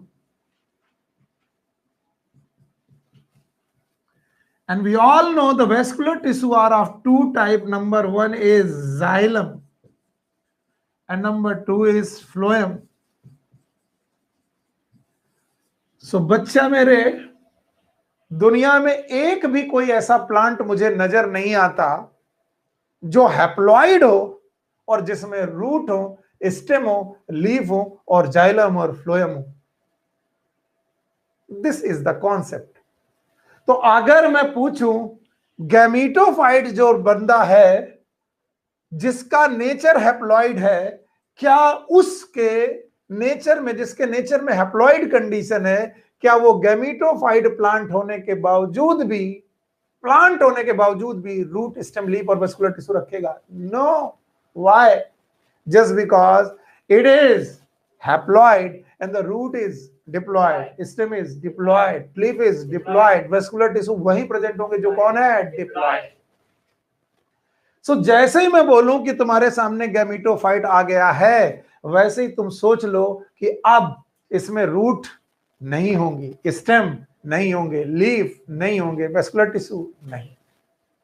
एक छोटा सा concept है, अगर आप याद रखोगे तो मेरा काम बन जाएगा. बाकी स्पोरोफाइट के बारे में क्या डिटेल है वो मैं दोबारा कभी पढ़ाऊंगा जब जरूरत पड़ेगी. आज तुम इतना ही सीखो कि गैमीटोफाइट से स्पोरोफाइट बन जाता है और स्पोरोफाइट से गैमीटोफाइट बन जाता है, और ये बात मैंने प्रीवियस वीडियो में पढ़ा रखी है. तो जिनको लगता है कि सर अभी पढ़ा दें, वो जाके प्रीवियस वीडियो देखें. क्या मैंने आपको गैमीटोफाइट से स्पोरोफाइट और स्पोरोफाइट से गैमीटोफाइट बनता सिखाया है? Yes, and this is known as alternation of generation. तो चलो मेरे साथ इतना कॉन्सेप्ट रिवाइज करो ताकि मैं आगे हंसी खुशी आगे बढ़ सकूं. और जो लोग भी इतना कॉन्सेप्ट रिवाइज कर देंगे, आज ब्रायोफाइटा पढ़ाते वक्त मुझे एक सेकंड का भी डाउट नहीं आएगा कि बच्चे को समझ में नहीं आ रहा. और अगर नहीं पढ़ा पाए तो फिर तो इतना डाउट है ब्रायोफाइटा में कि आप घर ले जाओगे केवल डाउट ही. चलो, प्लांट कितने प्रकार की जनरेशन रखते हैं? दो. Number one is gametophyte. चिल्ला के बोल रहा, मैं हूं फाइट जो क्या बनाए, गैमीटोफाइट. मैं हूं फाइट जो क्या बनाए, that is known as sporophyte, that is known as gametophyte. हमने स्पोरोफाइट को आज नहीं छुआ, हमने कहा जब कभी जरूरत पड़ेगी हम बाद में पढ़ लेंगे. आज हमने केवल छुआ किसको, गैमीटोफाइट. हमने बोला gametophyte are gamete forming plant. Gamete forming plant है तो गैमीट कहां बनते हैं? गैमीट हमेशा बनते हैं रिप्रोडक्टिव ऑर्गन में। और इनके पास कितने प्रकार के रिप्रोडक्टिव ऑर्गन? दो। वन इज एंथ्रीडिया, दूसरा आर्की। अब एंथ्रीडिया और आर्कीगोनिया में से आर्कीगोनिया पहली बार ब्रायोफाइटा में आई। इसके पहले फीमेल रिप्रोडक्टिव ऑर्गन का नाम क्या था? ऊगोनिया। तो अगर बोला जाए आर्कीगोनिया शब्द एल्गी में लागू होगा कि नहीं होगा? नहीं होगा। सो आर्कीगोनिएट ये शब्द कहां से चालू हुआ? ब्रायोफाइटा। अब बताओ एंथ्रीडिया से क्या बना? एंथेरोजोइड। आर्कीगोनिया से क्या बना? एग। अच्छा बताओ ये सब है haploid, because rule is all gametes are haploid. तो बताओ गैमीटोफाइट भी कैसा है? हैप्लॉइड। और मैंने एक रूल उसके अगेंस्ट लिखा कि दुनिया में रूट, स्टेम, लीफ कैसे हैं? डिप्लॉइड। और रूट, स्टेम, लीफ में कौन से टिश्यू होते हैं? वैस्कुलर। तो इस दुनिया में जो भी बेटा हैप्लॉइड है उसमें रूट होंगी। जो भी बंदा इस दुनिया में हैप्लॉइड उसमें root, stem, leaf, vascular tissue, xylem, phloem. तो बस इसका मतलब गैमीटोफाइट की क्षमता नहीं है कि वो क्या रखे? रूट, स्टेम, लीफ और वेस्कुलर टिश्यू। अब आप बोलोगे सर इतना सब घुमा घुमा के पढ़ा दिया, इसका ब्रायोफाइटा में क्या रोल है? आओ ब्रायोफाइटा में तीसरी बार रिकैप किया हमने और फिर से ब्रायोफाइटा की तरफ लौटे। तुम देख रहे होगे जो चीजें मैं रटा के पढ़ा सकता था उन्हें रटाने की बजाय समझाने की कोशिश कर रहा हूं। अच्छा बताओ हैबिट एंड हैबिटेट क्या हमारे पास क्लियर है? यस सर क्लियर है। क्या था? It is moist, cool, shady place. First land plant they try first time, land try किया लेकिन ये फेल हुए। फेल क्यों हुए? कि इन्हें पानी की जरूरत पड़ी फॉर सेक्सुअल रिप्रोडक्शन। बिना पानी के ये सेक्सुअल रिप्रोडक्शन नहीं करते। फिर मैंने लिखाया था फॉर्म, और मैंने बोला था फॉर्म लिखने में दो बातें आप लिख लो। पहला पॉइंट तो ये कि ये क्या है? Multi cellular. Very good, they are multi cellular. दूसरा पॉइंट मैंने क्या लिखवाया? They are eukaryotic.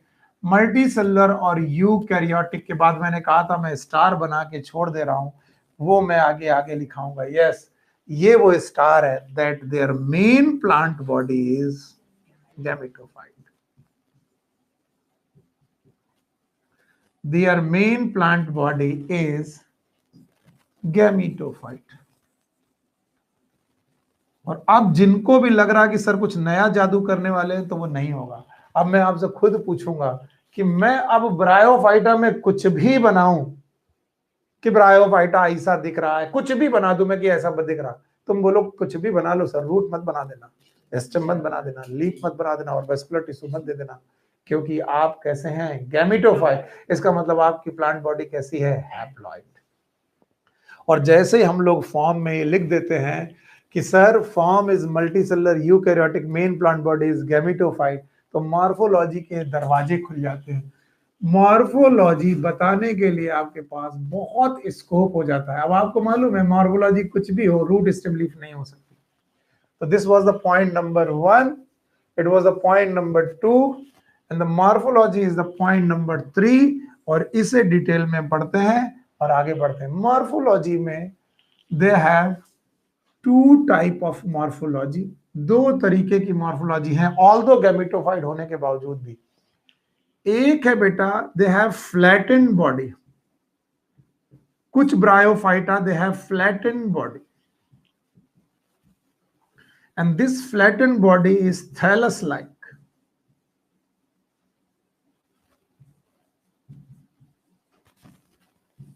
Thallus like. और दूसरे तरीके की इनकी मॉर्फोलॉजी है प्रोस्ट्रेट बॉडी और इरेक्ट बॉडी। प्रोस्ट्रेट बॉडी और इरेक्ट बॉडी, यानी कि मॉर्फोलॉजी की तब जब देखेंगे हम ब्रायोफाइटा की तो वो दो फॉर्म में दिखाई पड़ेगी। मॉर्फोलॉजी दो प्रकार की दिखाई पड़ेगी, या तो फ्लैटेंड बॉडी दिखाई पड़ेगी थैलस लाइक, और या तो हमें बॉडी दिखेगी इरेक्ट, और जो इरेक्ट बॉडी दिखेगी उसी के सामने लिखा प्रोस्ट्रेट और इरेक्ट बॉडी। आप एनसीईआरटी जब पढ़ेंगे तो ये शब्द मिलेगा। चलो भाई एक एक करके हटाते हैं। हैबिट एंड हैबिटेट हो गया sir, it is moist, cool, सैडी places. तीसरी बार बोल रहा हूं, मॉइस्ट, कूल, सैडी प्लेसेस, जहां पानी है वहां रहेंगे। पानी क्यों जरूरी है? सेक्सुअल रिप्रोडक्शन के लिए, फर्टिलाइजेशन के लिए। यस, लेकिन फर्टिलाइजेशन में पानी में फर्टिलाइजेशन, हाँ फर्टिलाइजेशन में पानी की जरूरत है, लेकिन पानी में फर्टिलाइजेशन हो ऐसा जरूरी नहीं। फॉर्म कैसा? Multicellular, eukaryotic, and main plant body is gametophyte. अब इनकी मॉर्फोलॉजी दो प्रकार की है, या तो बेटा कैसी बॉडी है, थैलस लाइक, जो कि फ्लैटेंड बॉडी है, या फिर कैसी है, प्रोस्ट्रेट। मैं दोनों तुम्हारे सामने बनाता हूं, देखिए।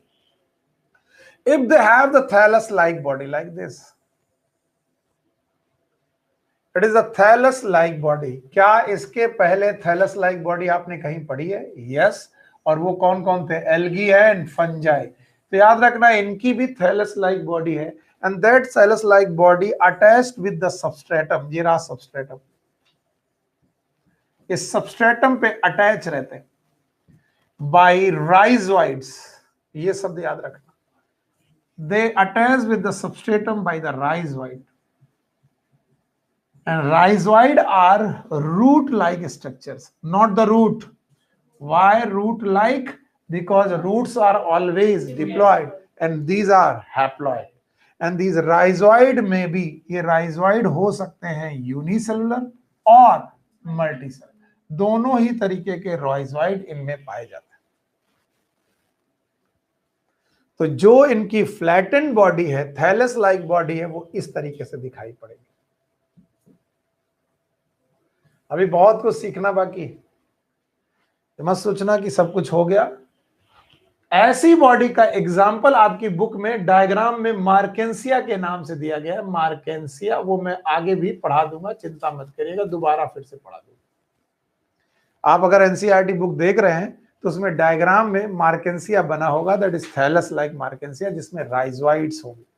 अच्छा, दूसरी तरीके की जो बॉडी है, ध्यान सुनना, दूसरे तरीके की बॉडी है वो इरेक्ट बॉडी है, इरेक्ट। और जो ये इरेक्ट बॉडी है, it will have root like structure like this, it will have stem like structure like this, root like, stem like, and they also have leaf like structure.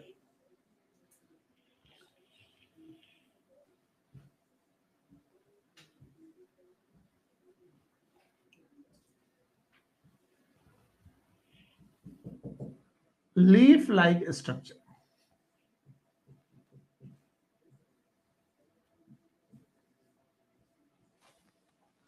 तो अब आपके सामने ये अर्थ की सरफेस है, अर्थ की सरफेस के नीचे रूट लाइक, ऊपर स्टेम लाइक और ऊपर लीफ लाइक। तो ये चीज तो फ्लैट है, जो जमीन में चपकी हुई मिलेगी, जैसे कारपेट चपकी होती है वैसी कारपेट की तरह चपकी होगी, चादर की तरह चपकी होगी, ग्रीन कलर का थैलस चादर की तरह।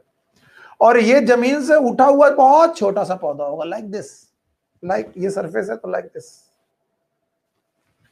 और याद रखना उसमें क्या होगा, root like, stem like, leaf like structure. और अगर मेरा बच्चा ये नहीं बताया कि why it is not root, it is not 2n, और इससे भी बड़ा answer, because it does not have vascular tissue, it does not have xylem and phloem, it does not have xylem and phloem, it does not have xylem and phloem. And my dear student, ध्यान से सुनो वरना फंसोगे ही।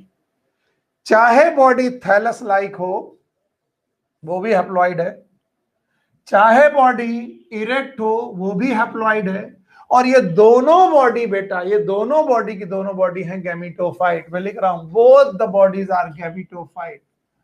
और अब आपके दिमाग का दूसरा पोर्शन मुझे यूज करना है, और आपको ये बात याद रखनी है कि भैया चाहे तुम हो गैमेटोफाइट, चाहे तुम हो गैमेटोफाइट, दोनों लोग, अगर तुम दोनों लोग गैमेटोफाइट हो, गैमेटोफाइट होने के बावजूद, आप में रूट स्टेम लीफ ना होने के बावजूद भी मुझे मालूम है आप दुनिया में क्या करने आए। बताओ आप क्या करने आए? गैमेट बनाने। और आप क्या बनने आए? तो गैमेट बनाने के लिए आपके पास क्या होने चाहिए? Reproductive organ. तो क्या इनमें रिप्रोडक्टिव ऑर्गन होंगे? यस। क्या इनमें रिप्रोडक्टिव ऑर्गन होंगे? यस। याद रखना इनके रिप्रोडक्टिव ऑर्गन में से कुछ रिप्रोडक्टिव ऑर्गन का नाम होगा एंथ्रीडिया और कुछ का नाम archegonia. These are known as antheridia and archegonia.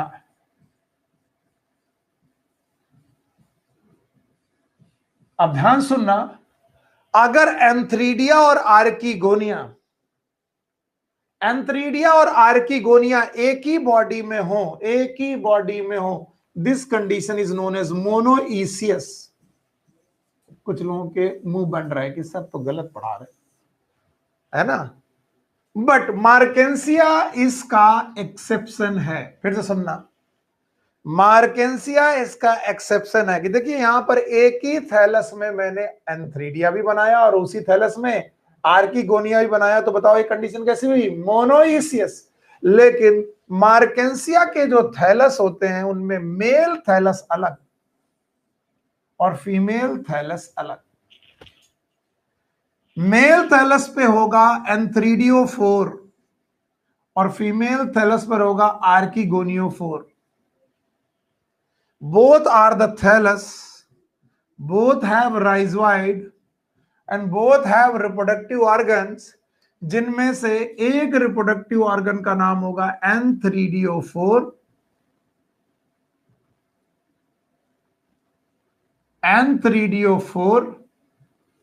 यानी यहां पर एंथ्रीडिया होगा, और दूसरे का नाम होगा आर्किगोनियोफोर।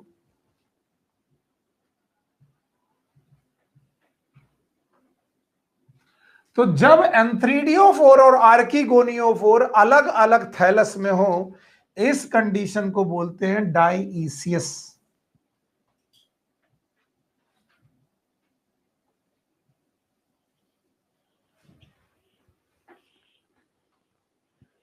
डाइईसियस। अच्छा, इसी समय पर शायद आप इतना कॉम्प्लेक्स चीजें होती जा रही, हो सकता है आपका मन करे कि नहीं सर आप सही से समझा रहे, ये these are the ray diagrams, real diagrams नहीं है। मैं जो कुछ समझाने की कोशिश कर रहा हूं एक बार मैं आपसे फिर रिवाइज करवाऊंगा, चिंता मत करो। मैंने आपसे बोला कि अगर इस दुनिया में ब्रायोफाइटा आए हैं तो वो क्या बन के आए हैं? गैमिटोफाइट। और गैमिटोफाइट बन के आए तो क्या बनाएंगे? गैमीट। और गैमीट बनाएंगे तो क्या होने चाहिए? Reproductive organ. रिप्रोडक्टिव ऑर्गन में होने चाहिए कौन कौन से? या तो एंथ्रीडिया या तो आर्की। हो सकता है एंथ्रीडिया और आर्किगोनिया एक ही थैलस में हो, कंडीशन मोनोइसिस। और हो सकता है एंथ्रीडिया और आर्किगोनिया अलग अलग थैलस में, कंडीशन डाइसिस। का बढ़िया एग्जांपल मार्केंसिया जो आपके एनसीईआरटी में दिया गया। लेकिन most of the erect body, फिर से ध्यान से, most of the erect body they are monoecious. और अगर most of the erect body of the bryophyta monoecious, इसका मतलब मुझे बताओ कि इनमें एंथ्रीडिया और आर्किगोनिया अलग अलग पेड़ में कि सेम पेड़ में? से यह सेम प्लांट में, यानी एंथ्रीडिया भी वहीं जहां आर्किगोनिया।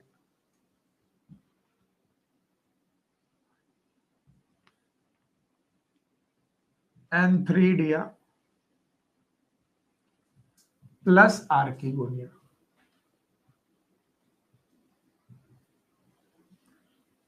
एंथ्रीडिया भी वहीं और आर्किगोनिया भी वहीं।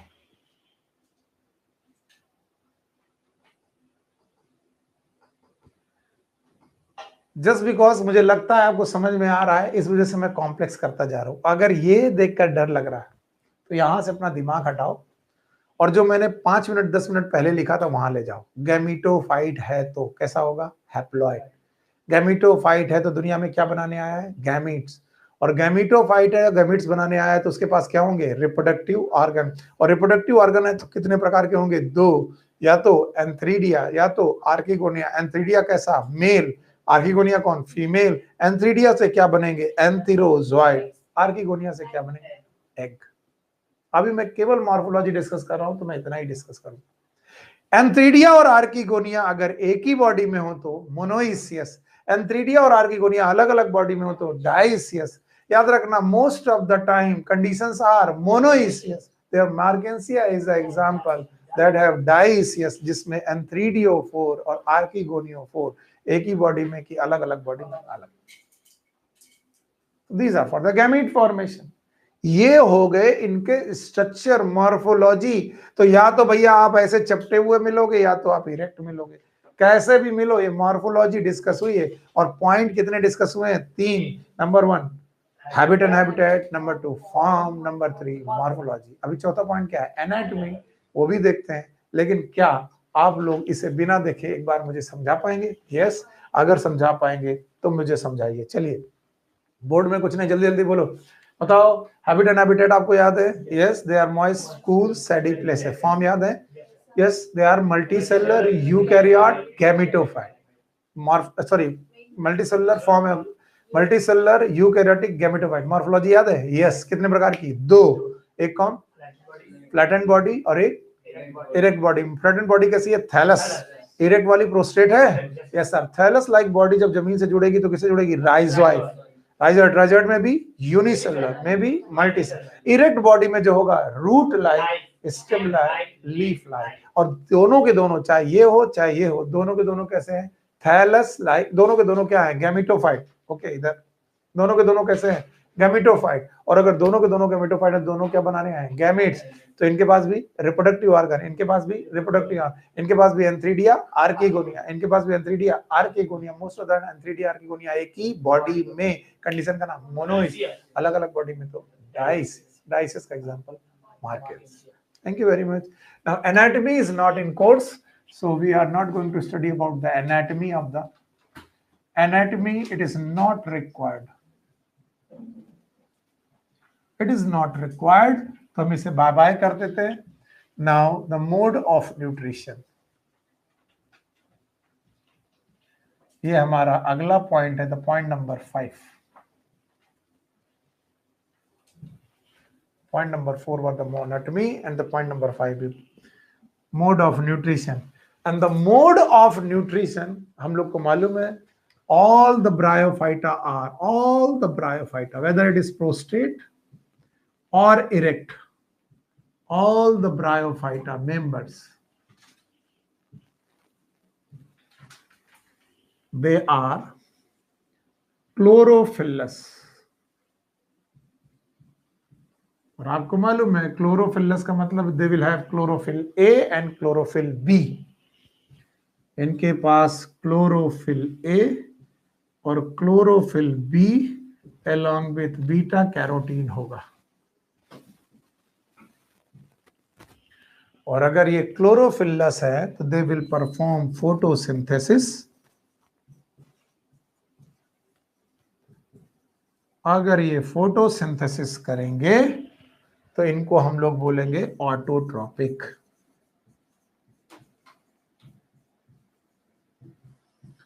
ये ऑटोट्रॉपिक नेचर के लोग हैं, यानी ये लोग ऑटोट्रॉपिक मोड ऑफ न्यूट्रिशन को फॉलो करते हैं।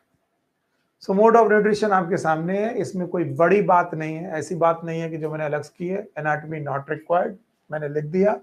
मोड ऑफ न्यूट्रिशन इनका, all the bryophyta member are chlorophyllous, they have chlorophyll A, chlorophyll b, beta carotene, and photosynthesis है, ऑटोट्रॉपिक है।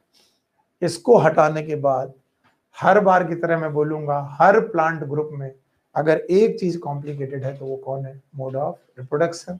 So here is mode of reproduction in bryophyta.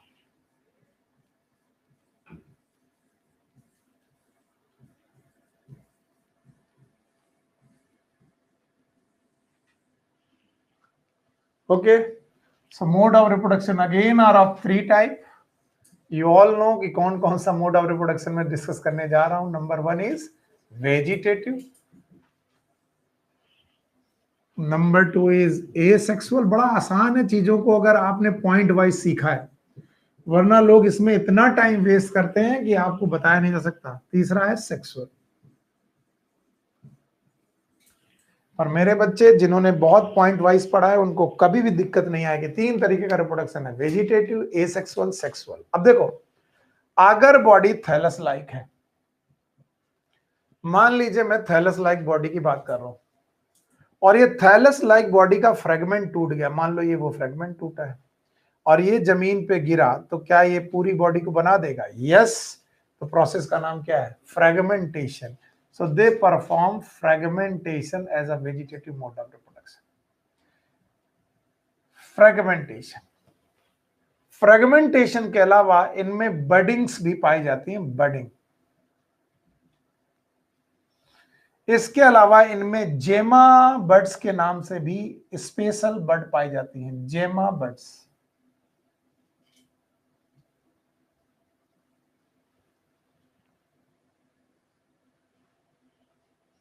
Fragmentation, बर्डिंग and जेमा birds. अच्छा, जेमा birds को asexual reproduction के बारे में भी कुछ बुक्स ने लिखा है, इसलिए मैं जेमा को वेजिटेटिव में भी मान लेता हूं और एसेक्सुअल में मान लेता हूं। तो मुझे एसेक्सुअल रिप्रोडक्शन के दौरान अगर कुछ पढ़ाना पड़े तो बोला जाएगा they will form the gemma buds as a asexual mode of reproduction. अभी मैं जेमा को क्लियर कट समझा नहीं रहा हूं। क्यों समझा नहीं रहा हूं? क्योंकि क्लासिफिकेशन के बाद जब मैं ब्रायोफाइटा को दो क्लासेस में बांटूंगा, लिवरवर्ट और मॉसेस में, तब मैं आपको बताऊंगा जेमा कैसे रिप्रोडक्शन करती है। तो फिलहाल अभी लर्न कर लो और चाहो तो जेमा बर्ड यहां से हटा दो। तो देखो भाई, वेजिटेटिव रिप्रोडक्शन में दो तरीके का रिप्रोडक्शन है, एक फ्रेगमेंटेशन और एक बर्डिंग, और दूसरा एसेक्सुअल रिप्रोडक्शन के दौरान they form the gemma buds. Now here is one more reproduction that is on a sexual. It is very obvious. बहुत बढ़िया रिप्रोडक्शन है। क्यों? Because they have biparental condition. इनमें biparental condition है and they are the gametophytes. और आपको मालूम है ये दुनिया में क्या बनाने आए हैं? गैमीट्स।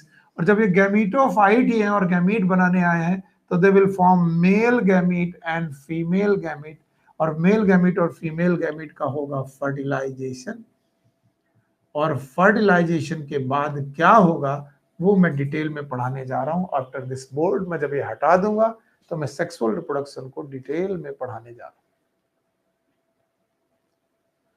और अगर आप सेक्सुअल रिप्रोडक्शन डिटेल में पढ़ गए तो आपके हाथ में सब कुछ लग जाने वाला है, एवरीथिंग। चलिए हटाते हैं। मोड ऑफ रिप्रोडक्शन में तीन मेन मोड ऑफ रिप्रोडक्शन है। Number one is vegetative. Vegetative में हमने पढ़ा फ्रेगमेंटेशन। दूसरा क्या पढ़ा? बर्डिंग। बर्डिंग में स्पेशल बर्ड थी जेमा बर्ड। कुछ लोग वेजिटेटिव मानते हैं, कुछ लोग एसेक्सुअल मानते हैं। मैंने एसेक्सुअल में लिख दिया, asexual budding. Now the sexual reproduction में बाई पेरेंटल गैमीटोफाइट कंडीशन है, यानी मेल और फीमेल कई बार एक ही बॉडी में हो सकते हैं, कई बार अलग अलग हो सकते हैं, और ये गैमीट बना करके उनका फर्टिलाइजेशन करते हैं। और कैसे करते हैं, that is most important topic of the bryophyta. So here I am going to make my board into two portions. ये दो पोर्शन में मैं एक पोर्शन में खुद करूंगा और दूसरे पोर्शन पे आपसे मैं उसकी प्रैक्टिस कराऊंगा। तो आपको ये दो पोर्शन जो मैंने बना के दिए हैं, इन दोनों पोर्शन में मेरा अपना लालच है। क्यों लालच है? क्योंकि मुझे मालूम है बॉडी दो प्रकार की है, एक थैलस लाइक बॉडी है और एक इरेक्ट बॉडी है। तो चलो पहले मैं थैलस लाइक बॉडी ट्राई करता हूं, थैलस लाइक बॉडी। और थैलस लाइक बॉडी में मैं मार्केंसिया ही ट्राई करता हूं, क्योंकि एनसीईआरटी में मार्केंसिया दिया है, तो चलो मार्केंसिया ही ट्राई कर लेते हैं। और अगर मार्केंसिया ट्राई करते हैं तो जो एनसीईआरटी में बना हुआ है वैसा ही मार्केंसिया बनाने की कोशिश करते हैं। एक थैलस हो गया, सबस्ट्रेटम से अटैच है मान लेते हैं, और यहां पर है एंथ्रीडियोफोर। दूसरा मार्केंसिया और बना लेते हैं, दूसरा भी थैलस लाइक बॉडी बना लेते हैं। डिफरेंस करने के लिए यहां पर बना लेते हैं आर्किगोनियोफोर। ये भी सबस्ट्रेटम से अटैच्ड है। यहां पर आप मान लो कि ये राइजोइड है। ओके, अब मेरी मदद करिए, जो मैं लिखता जाऊं उसमें मदद कीजिए। ये है एंथ्रीडियोफोर,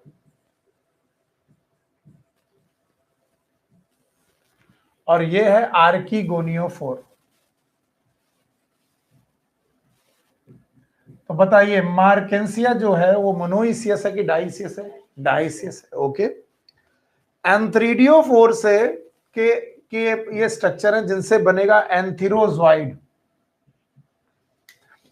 एंथीरोजोइड is a gamete, male gamete, biflagellated male gamete. एंथीरोजोइड,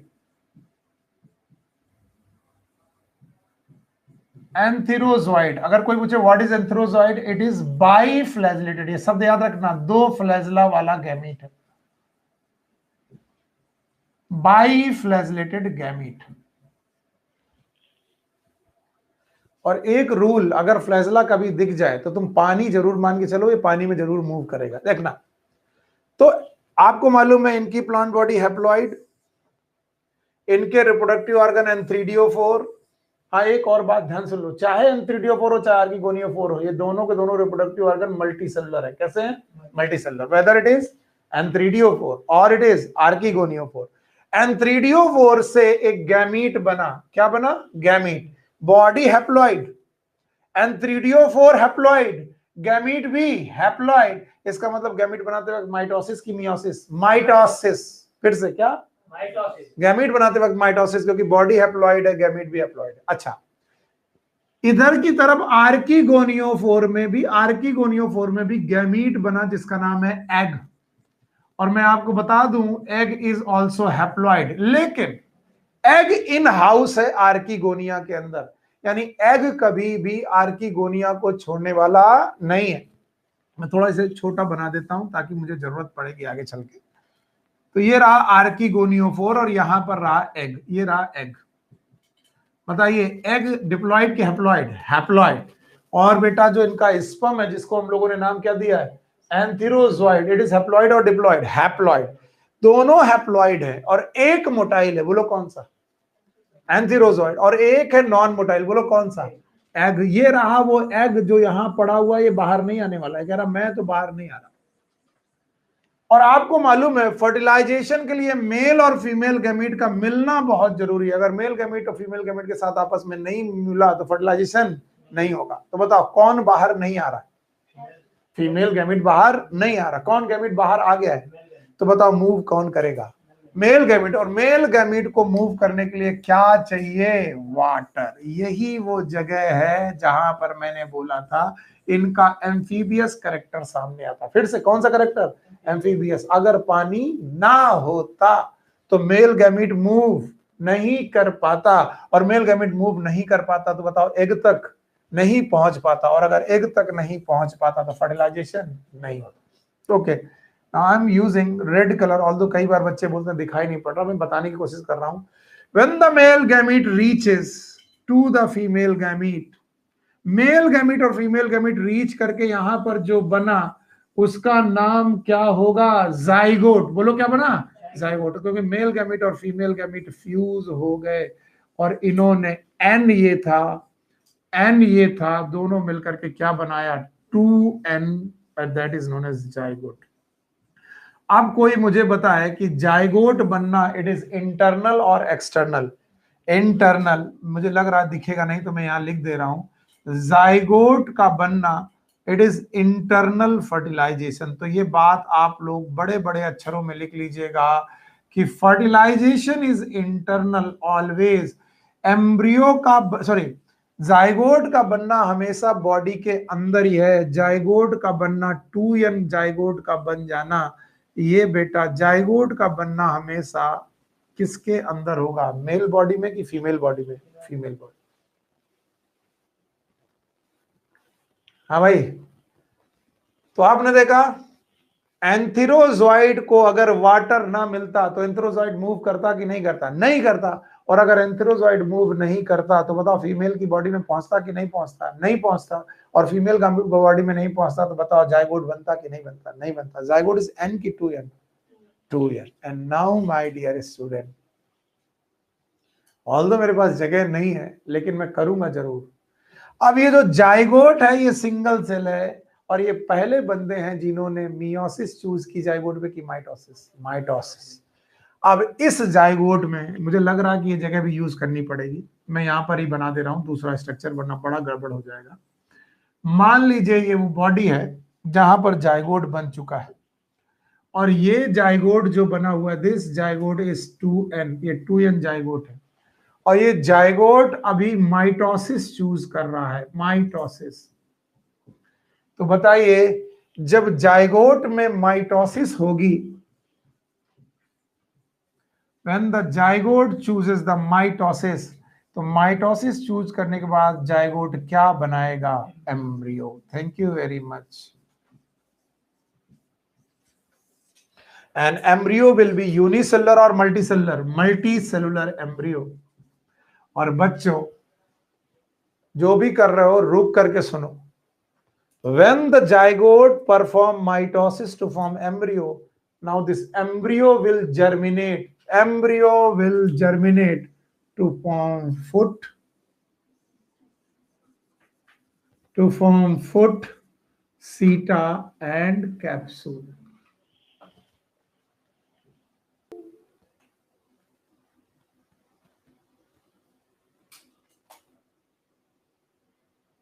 battery हो गया, सही है, ओके बेटा थोड़ा सा वो कैप्सूल ऊपर जा रहा, नीचे ला इसको, ओके बस बस बस।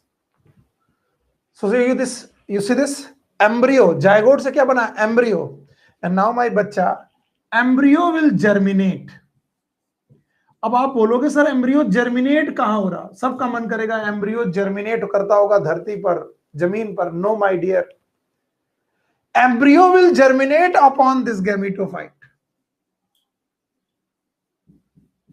इसी गैमेटोफाइट के ऊपर एम्ब्रियो जर्मिनेट हो गया।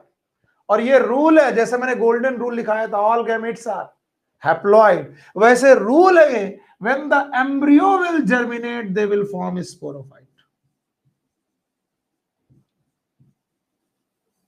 And sporophyte is always 2n. Rule: when the embryo will germinate, will form sporophyte.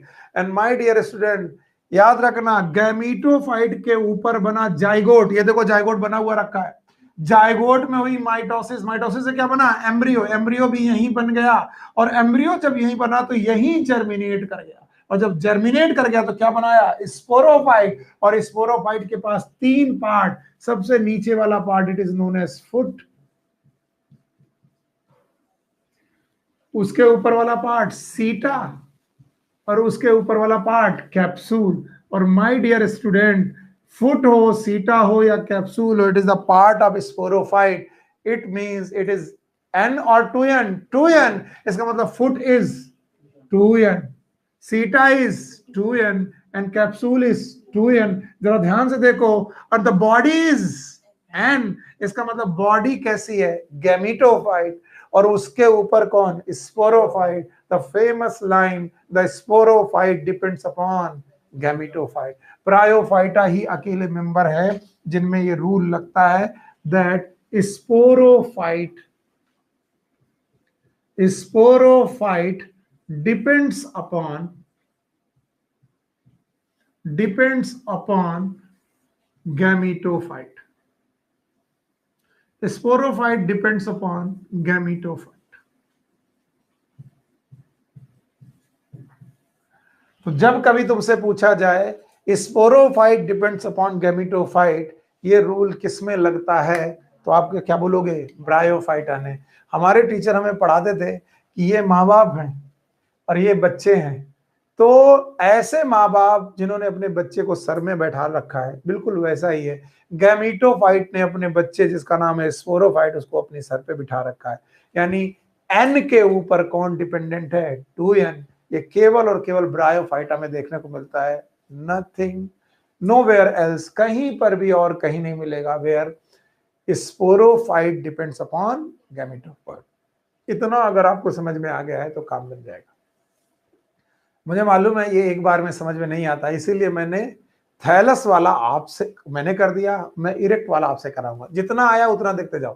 Thallus like body है, मैंने मार्केंसिया चूज किया है। मार्केंसिया डाइसियस होता है, 2 थैलस है, एक में एंथ्रीडियो4 है, एंथ्रीडिया है, दूसरे में आर्किगोनियो4 है, आर्किगोनिया है।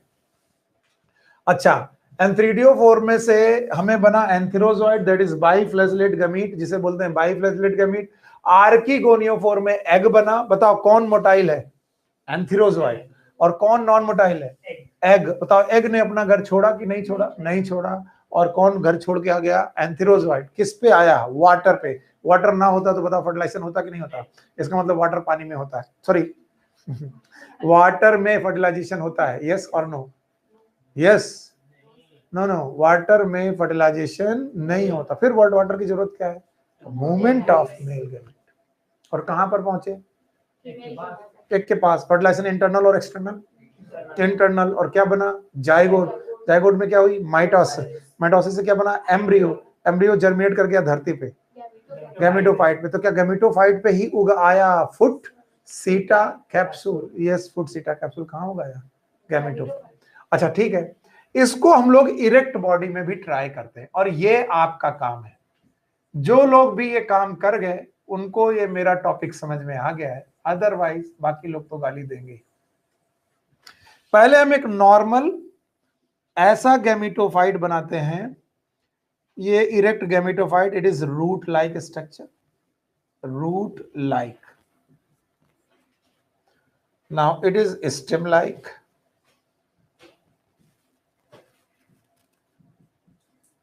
okay, and now it is leaf like.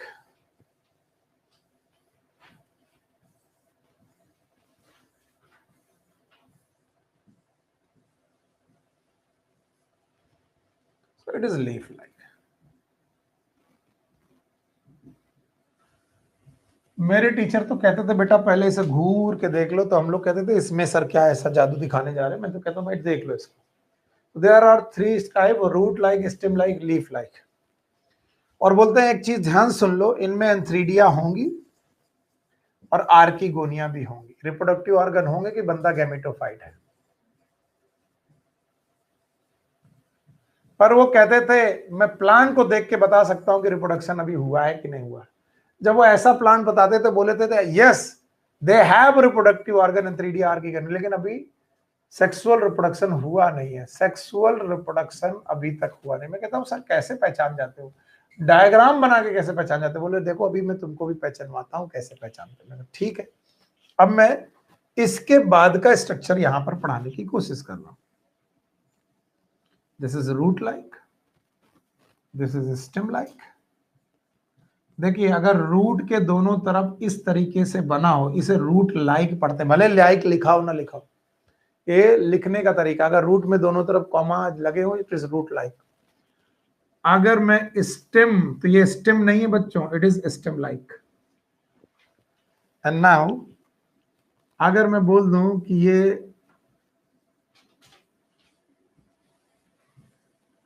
Like this, ये लीफ है, तो ये लीफ नहीं है, it is leaf like. Okay, thank you very much. अब आप बताओ ये बंदा स्पोरोफाइट की गैमेटोफाइट? गैमेटोफाइट। गैमेटोफाइट का मतलब एन की 2n, एन, ये वाला भी एन। तो बोले सर अलग क्या बना दिया? मैं बता रहा हूं बना क्या दिया। बताइए यहां पर क्या प्रेजेंट है? एक रिप्रोडक्टिव ऑर्गन। मैंने ऐसे बना दिया रे डायग्राम और इसका नाम रखा एंथ्रीडिया। Thank you, antheridia. और मैंने यहां पर भी एक रिप्रोडक्टिव ऑर्गन बना दिया, देखिए भाई, और उसका नाम रखा आर्किगोनिया। पहले ही बता दिया antheridia and archegonia are unicellular reproductive organ की मल्टीसेलुलर? मल्टीसेलुलर। नाउ अभी तक रिप्रोडक्शन नहीं हुआ है, वेरी गुड। नाउ अब ध्यान से देखने का समय आ गया है सर। एंथ्रीडिया से बना एक गैमीट यही बनेगा, लेकिन बाहर निकला कैसा? बाइफ्लैजेलेटेड। बाइफ्लैजेलेटेड गैमीट, नाम है एंथेरोजोइट। और ये एंथेरोजोइट, बाइफ्लैजेलेटेड एंथेरोजोइट, इट इज मेल गैमीट। और आर्किगोनिया के अंदर बना female gamete, this is a female gamete. अब जरा देखिए आर्किगोनिया कहां पर है, जरा मुझे देख के बताइए। क्या आर्किगोनिया गैमेटोफाइट के ऊपर है? यस, क्योंकि archegonia is the part of gametophyte, और गैमेटोफाइट के पार्ट ही आर्किगोनिया है। ओके, आर्किगोनिया के अंदर जो व्हाइट कलर का मैंने बनाया it is egg, it is egg. Okay, अब बताओ एंथेरोजोइट ने बेटा बाहर छोड़ा, सॉरी एंथ्रीडिया ने एंथेरोजोइट को बाहर छोड़ दिया। बाहर छोड़ दिया इसका मतलब पानी में छोड़ दिया। ऐसे बहुत सारे प्लांट होंगे, मैं सारे प्लांट नहीं बना रहा हूं। किसी भी प्लांट का एंथेरोजोइट, जरूरी नहीं इसी प्लांट का एंथेरोजोइट इसी प्लांट की एक पर है, और भी प्लांट होंगे, उन प्लांट का एंथेरोजोइट घूमता घूमता वाटर से, वाटर ना होता तो फर्टिलाइजेशन ना होता, वाटर से घूमता घूमता कहां पर पहुंचा? आर्किगोनिया। और आर्किगोनिया में पहुंचते ही इसका हुआ फर्टिलाइजेशन। अब जो मैं येलो कलर का स्ट्रक्चर बना रहा हूं इट इज जाइगोट। क्या बनाइए? जाइगोट। और बताओ जाइगोट में माइटोसिस की मियोसिस? माइटोसिस। और माइटोसिस के बाद क्या बन गया, embryo. So zygote will change into embryo my dear. अब जो मैं पूछूं उतना बताओ, जितना मैं पूछता जाऊं उतना बताओ। Gametophyte, haploid, root, haploid, stem, leaf like, haploid, egg, archegonia, antheridia, लेकिन जाइगोट और embryo. And now embryo start germinating like this. और अगर एम्ब्रियो ऐसे जर्मिनेट होने लगा तो अब बताओ कितने स्ट्रक्चर बने, 3। एक ये स्ट्रक्चर बना, नाम बताओ, फुट, बोलो फुट, फुट बोलो, फुट, एन की 2n, 2n। और ये जो स्ट्रक्चर बना इसका नाम सीटा, सीटा एन की 2n। और ये जो स्ट्रक्चर बना इसका नाम कैप्सूल, कैप्सूल एन की 2n। अब बताओ ये जो फुट सीटा कैप्सूल है, इट इज गैमेटोफाइट की sporophyte, sporophyte. So my dear student, मैं इसे मिटा करके लिखता हूं इसे स्पोरोफाइट। और अब घूर घूर के देख लो कि ये रहा स्पोरोफाइट और ये रहा गैमेटोफाइट। कौन किस पे dependent, sporophyte depend upon gametophyte. और बताओ, इसीलिए मैंने रेफरेंस के लिए प्लांट बना रखा। बताओ इसमें रिप्रोडक्शन अगर हो गया होता, इधर देख के बताओ, अगर यहां रिप्रोडक्शन हो गया होता तो बताइए क्या इसमें फुट सीटा कैप्सूल मिलते? यस। तो इस पूरे प्लांट में फुट सीटा कैप्सूल नहीं है, केवल गैमेटोफाइट है। तो हम कह सकते हैं अभी केवल गैमेटोफाइट प्रेजेंट है। इसका मतलब यहाँ सेक्सुअल रिप्रोडक्शन नहीं है। और यहां पर सेक्सुअल रिप्रोडक्शन हो चुका है, और सेक्सुअल रिप्रोडक्शन के बाद उसमें क्या बन चुका है, स्पोरोफाइट। और sporophyte will form foot seta capsule.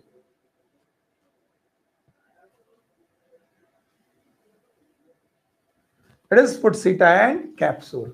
तो बताओ क्या बोला गया, स्पोरोफाइट डिपेंड्स अपॉन गैमेटोफाइट। ये किसमें होता है, it only happens in bryophyta. ये केवल और केवल ब्रायोफाइटा में ही पॉसिबल है। ये केवल ब्रायोफाइटा में पॉसिबल है, और कहीं पॉसिबल नहीं है। इसकी बाकी डिटेल में और आगे पढ़ाऊंगा, अभी ये पूरा नहीं हुआ है, और भी आगे पढ़ाऊंगा। मैंने एक काम कर दिया, दूसरा इरेक्ट। इरेक्ट में भी बताओ बॉडी कैसी है, स्पोरोफाइट की गैमेटोफाइट, गैमेटोफाइट। बताओ रूट होगा कि रूट लाइक, स्टेम की स्टेम लाइक, लीफ लाइक। बताओ पर है तो बंदा गैमेटोफाइट की स्पोरोफाइट, गैमेटोफाइट। तो बताओ इनमें रिप्रोडक्टिव ऑर्गन क्या होंगे, एंथ्रीडिया और आर्किगोनिया। एंथ्रीडिया और आर्किगोनिया में से एंथ्रीडिया क्या बनाएगा, एंथेरोजोइड। आर्किगोनिया क्या बनाएगा, एग। एग बॉडी के बाहर नहीं आएगा, और एंथेरोजोइड बॉडी के बाहर आएगा। कैसा होगा, बाई फ्लैजलेट। और ये बाई फ्लैजलेटेड गैमेट कहां मूव करेगा, वाटर में।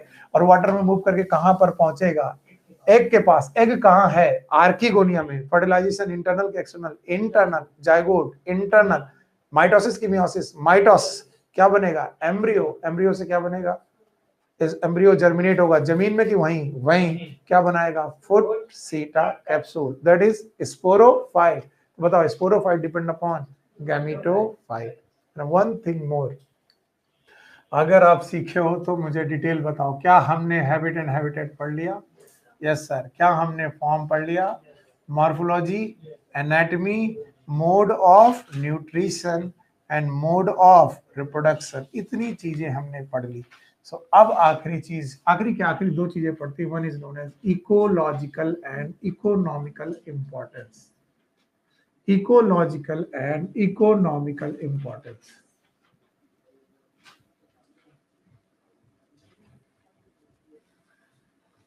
सो ब्रायोफाइटा की इकोलॉजिकल और इकोनॉमिकल इंपॉर्टेंस बहुत अजीब है। अजीब है, कुछ बच्चे लोग अलग तरीके से पढ़ता हूं। Ecologically very important, ecologically it is very important,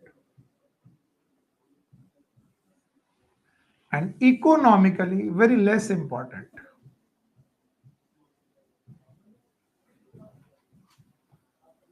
very less important.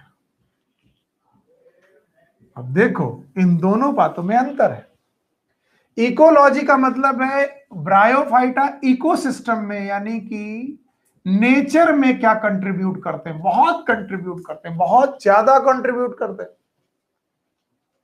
लेकिन इकोनॉमिकली मतलब मॉनेटरी बेस, पैसा, व्यापार, इंडस्ट्री में बहुत कम इंपॉर्टेंट है। इंडस्ट्री में देयर इज लेस यूज, बहुत कम यूज, इनसे पैसा बहुत कम कमाया जा सकता है। तो जब मैं बोलता हूं इकोलॉजिकली वेरी मच इंपॉर्टेंट, बहुत ज्यादा इंपॉर्टेंट है, तो बच्चे इकोनॉमिकली भी बहुत इंपॉर्टेंट मानते हैं। नहीं, economically they are very less important, but ecologically they are very much important. Ecologically बहुत ज्यादा इंपॉर्टेंट है। तो कुल मिलाकर के इनमें भी 5 पॉइंट हैं और वो 5 पॉइंट मैं लिखने जा रहा हूं। पहले मैं इकोलॉजिकल इंपॉर्टेंस दिखाता हूं कि वो इतने इंपॉर्टेंट क्यों है, फिर मैं बताऊंगा इकोनॉमिकली इतना इंपॉर्टेंट क्यों नहीं है, क्या काम है। ध्यान सुनो। सबसे पहले हम लोग इकोलॉजिकल इंपॉर्टेंस को तवज्जो देते हैं कि इकोलॉजिकली ये क्या करते हैं। अच्छा, क्या मैंने आपको लाइकेन पढ़ाते वक्त प्राइमरी सक्सेशन पढ़ाया था? अगर आपको याद हो तो मैंने पढ़ाया था primary succession.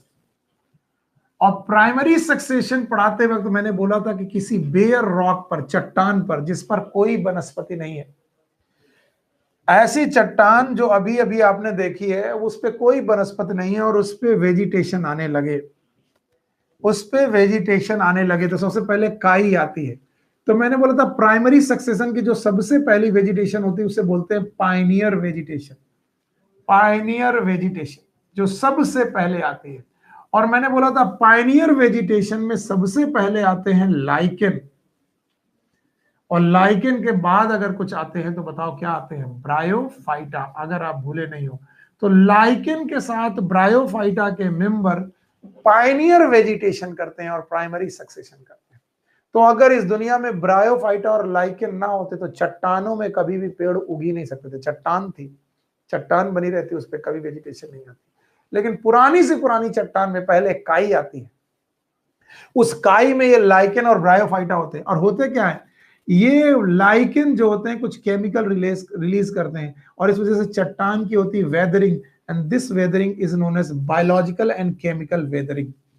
Biological weathering, weathering का मतलब होता है टूटना, और जैसे बेटा वेदरिंग होने लगती है, चट्टान टूटने लगती है और चट्टान में स्रेवाइसिस, रॉक्स में सेपरेशंस पड़ने लगते हैं और वहां सॉइल बनने लगती है, और सॉइल बनने के बाद उसमें पेड़ उगने लगते हैं, तो सक्सेशन होने लगता है। तो बताओ अगर किसी चट्टान में तुम्हें एक ना एक दिन एंजियोस्पर्म चाहिए तो क्या शुरुआत से एंजियोस्पर्म आ पाएगा? क्या तुम चट्टान में पौधे को, आम के पौधे को लगा सकते हो? नहीं। लेकिन चट्टान अगर टूट कर मिट्टी बन जाए तो बताओ क्या उसमें आम का पौधा लगा सकते हो? यस। लेकिन चट्टान को मिट्टी, सॉइल बनाने का काम शुरू कौन करता है? कंप्लीट नहीं, शुरू कौन करता है? Lichen, bryophyte, they are very much important, बहुत ज्यादा इंपॉर्टेंट है। इसीलिए बोला जाता है ecologically they are very much important. आपका बुक है, बुक में page number I think page number 35 में है, आपको यहां पर देखना पड़ेगा। एक पॉइंट। दूसरा पॉइंट याद रखना, इकोलॉजिकली बता रहा हूं अभी अभी केवल इकोलॉजिकली बता रहा हूं, इकोनॉमिकली बाद में बताऊंगा। दूसरा याद रखना कि धरती पर मॉसेस मतलब ब्रायोफाइटा जो होते हैं वो बिल्कुल मैट की तरह होते हैं। Mat, they grow like mat, जैसे चटाई बिछा दी गई हो वैसे ग्रो करते हैं, लाइक मैट। और अगर मैट की तरह ग्रो करते हैं तो बताओ बारिश का पानी में के दौरान धरती को बह जाने देंगे, लीचिंग होंगे, करने देंगे कि नहीं करने देंगे? नहीं करने देंगे। सो दे प्रिवेंट लीचिंग,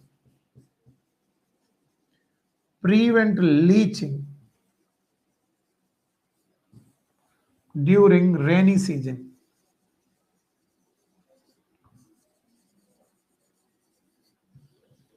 यानी धरती को बह जाने से, उसको लीच हो जाने से रोकते हैं। सो इकोलॉजिकली तो बहुत इंपॉर्टेंट है, बहुत ज्यादा इंपॉर्टेंट है। एंड नाउ इकोनॉमिकली, चलो इकोनॉमिकली समझते हैं। तो पहले आप ये सीख लो, इकोलॉजिकली बहुत कम इंपॉर्टेंट है, प्राइमरी सक्सेशन, सॉरी इकोलॉजिकली बहुत इंपॉर्टेंट है, प्राइमरी सक्सेशन में लाइकेन के साथ आते हैं, बेयर रॉक में पाइनियर वेजिटेशन की तरह यूज होते हैं। दूसरा, जब ये ग्रो होते हैं तो कहीं भी चाहे जहां ग्रो करेंगे मैट की तरह ग्रो होंगे और बारिश के पानी के दौरान मिट्टी को बह जाने से रोकते हैं। Okay, now economical importance of bryophyta.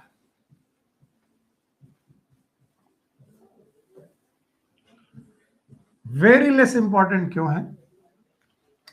क्यों? क्योंकि इनमें से एक प्लांट है, नाम है स्पैग्नम। स्पैग्नम ये सूख जाने के बाद एक फ्यूल की तरह डेवलप होता है, फ्यूल बनाता है, एक ईंधन की तरह काम करता है। और जिस ईंधन की वेरी लो कैलोरीफिक वैल्यू, बहुत कैलोरीफिक वैल्यू नहीं होती, तो बोलते हैं लो कैलोरीफिक वैल्यू का ईंधन है, लो कैलोरीफिक वैल्यू। और इस स्पैग्नम के उस ईंधन का नाम है पीट। तो जो पीट है ये एक ईंधन है जो हम लोग स्पैग्नम नाम के ब्रायोफाइटा से निकालते हैं। That's why sphagnum sometime is known as peat moss. तो एक तो ये ईंधन बनाते हैं, पैसा कमा सकते हो, लेकिन ईंधन भी अच्छी क्वालिटी का कि खराब क्वालिटी का? खराब, इसीलिए लेस इंपॉर्टेंट।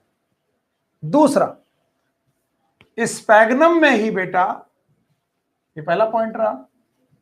दूसरा पॉइंट, स्पैग्नम में ही बेटा वाटर होल्डिंग कैपेसिटी होती है।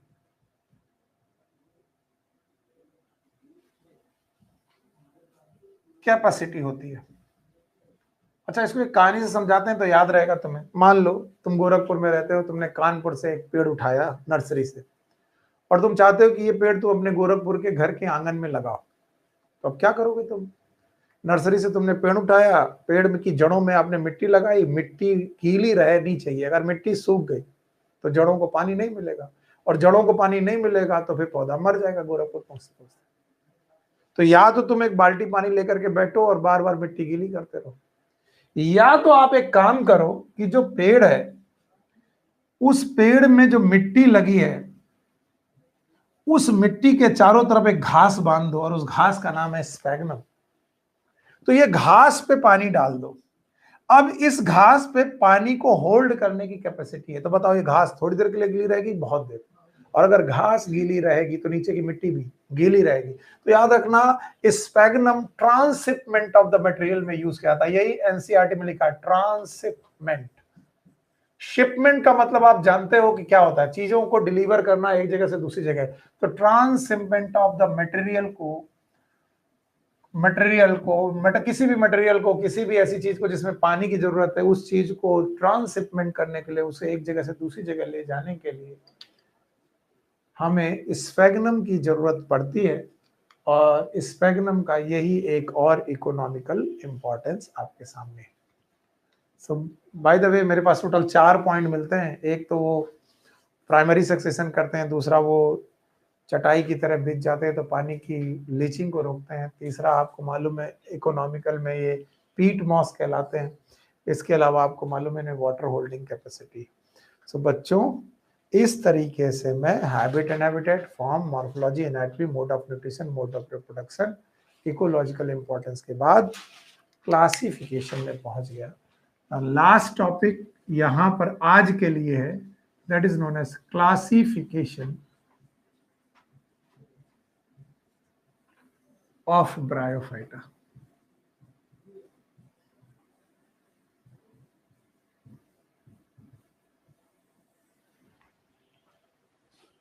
So Bryophyta का classification, it is on the basis of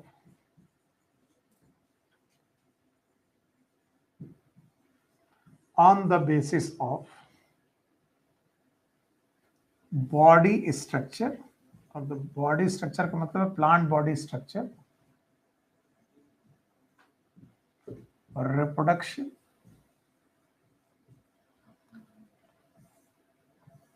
इन दो बातों की बेसिस पर इन्हें दिया गया है, body structure and on the basis of reproduction. And Bryophyta के member are of 2 type. Number 1 is known as liverworts,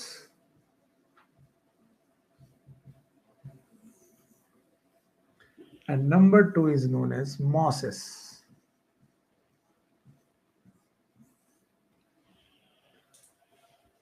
Liverworts is also known as Hepaticopsida,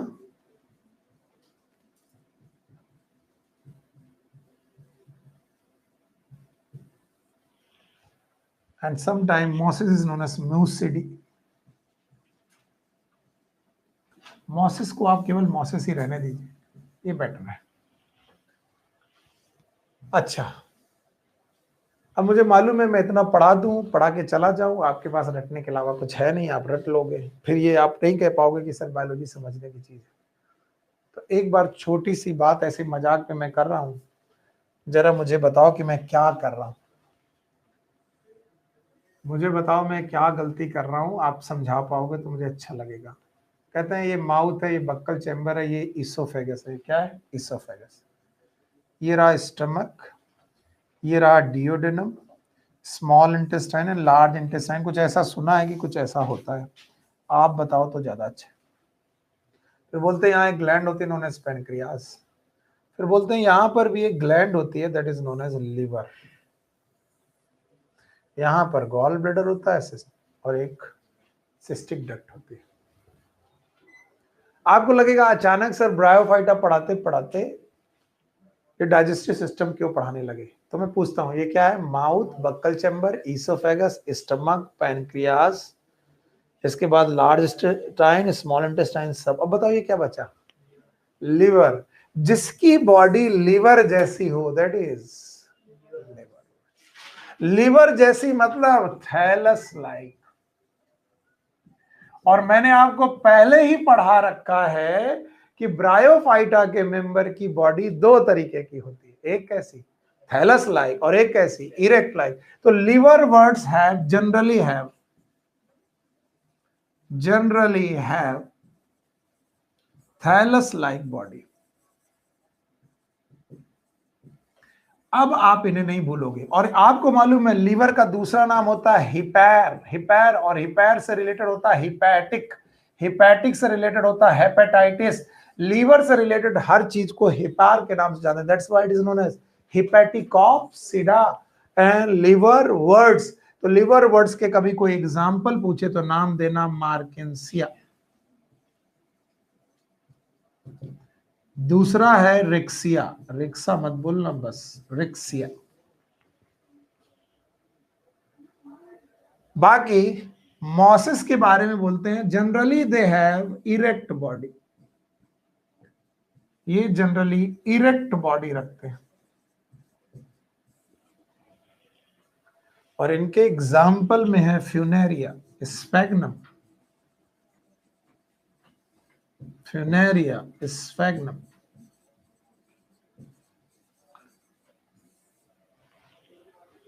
सो आज की क्लास में हम लोगों ने जनरल कैरेक्टरिस्टिक पढ़ी। जनरल मतलब हमने अलग अलग नहीं पढ़ा कि लिवर वर्ड्स कैसे होते हैं, मॉसेस कैसे होते हैं। अच्छा, कल की क्लासेस में और फर्दर क्लासेस में हम लोग ये पढ़ेंगे कि लिवर वर्ड्स के अपने कैरेक्टर क्या है और मॉसेस के कैरेक्टर क्या है। अच्छा, आप मुझे देख करके बताइए अगला टॉपिक मेरा क्या होना चाहिए। It is liver words in detail. और जब लिवर वर्ड्स खत्म हो जाए तो उसके बाद मॉसेस। तो क्या जो जनरल बातें हैं वो लिवर वर्ड्स में नहीं लगेंगी? लगेगी। तो आप अच्छे से रिवाइज करके आइएगा। कल फिर से यही बातें मैं आपसे पूछूंगा और जानने की कोशिश करूंगा कि आप आया कि नहीं है। Take care, good luck, bye bye. End stream कर दीजिए।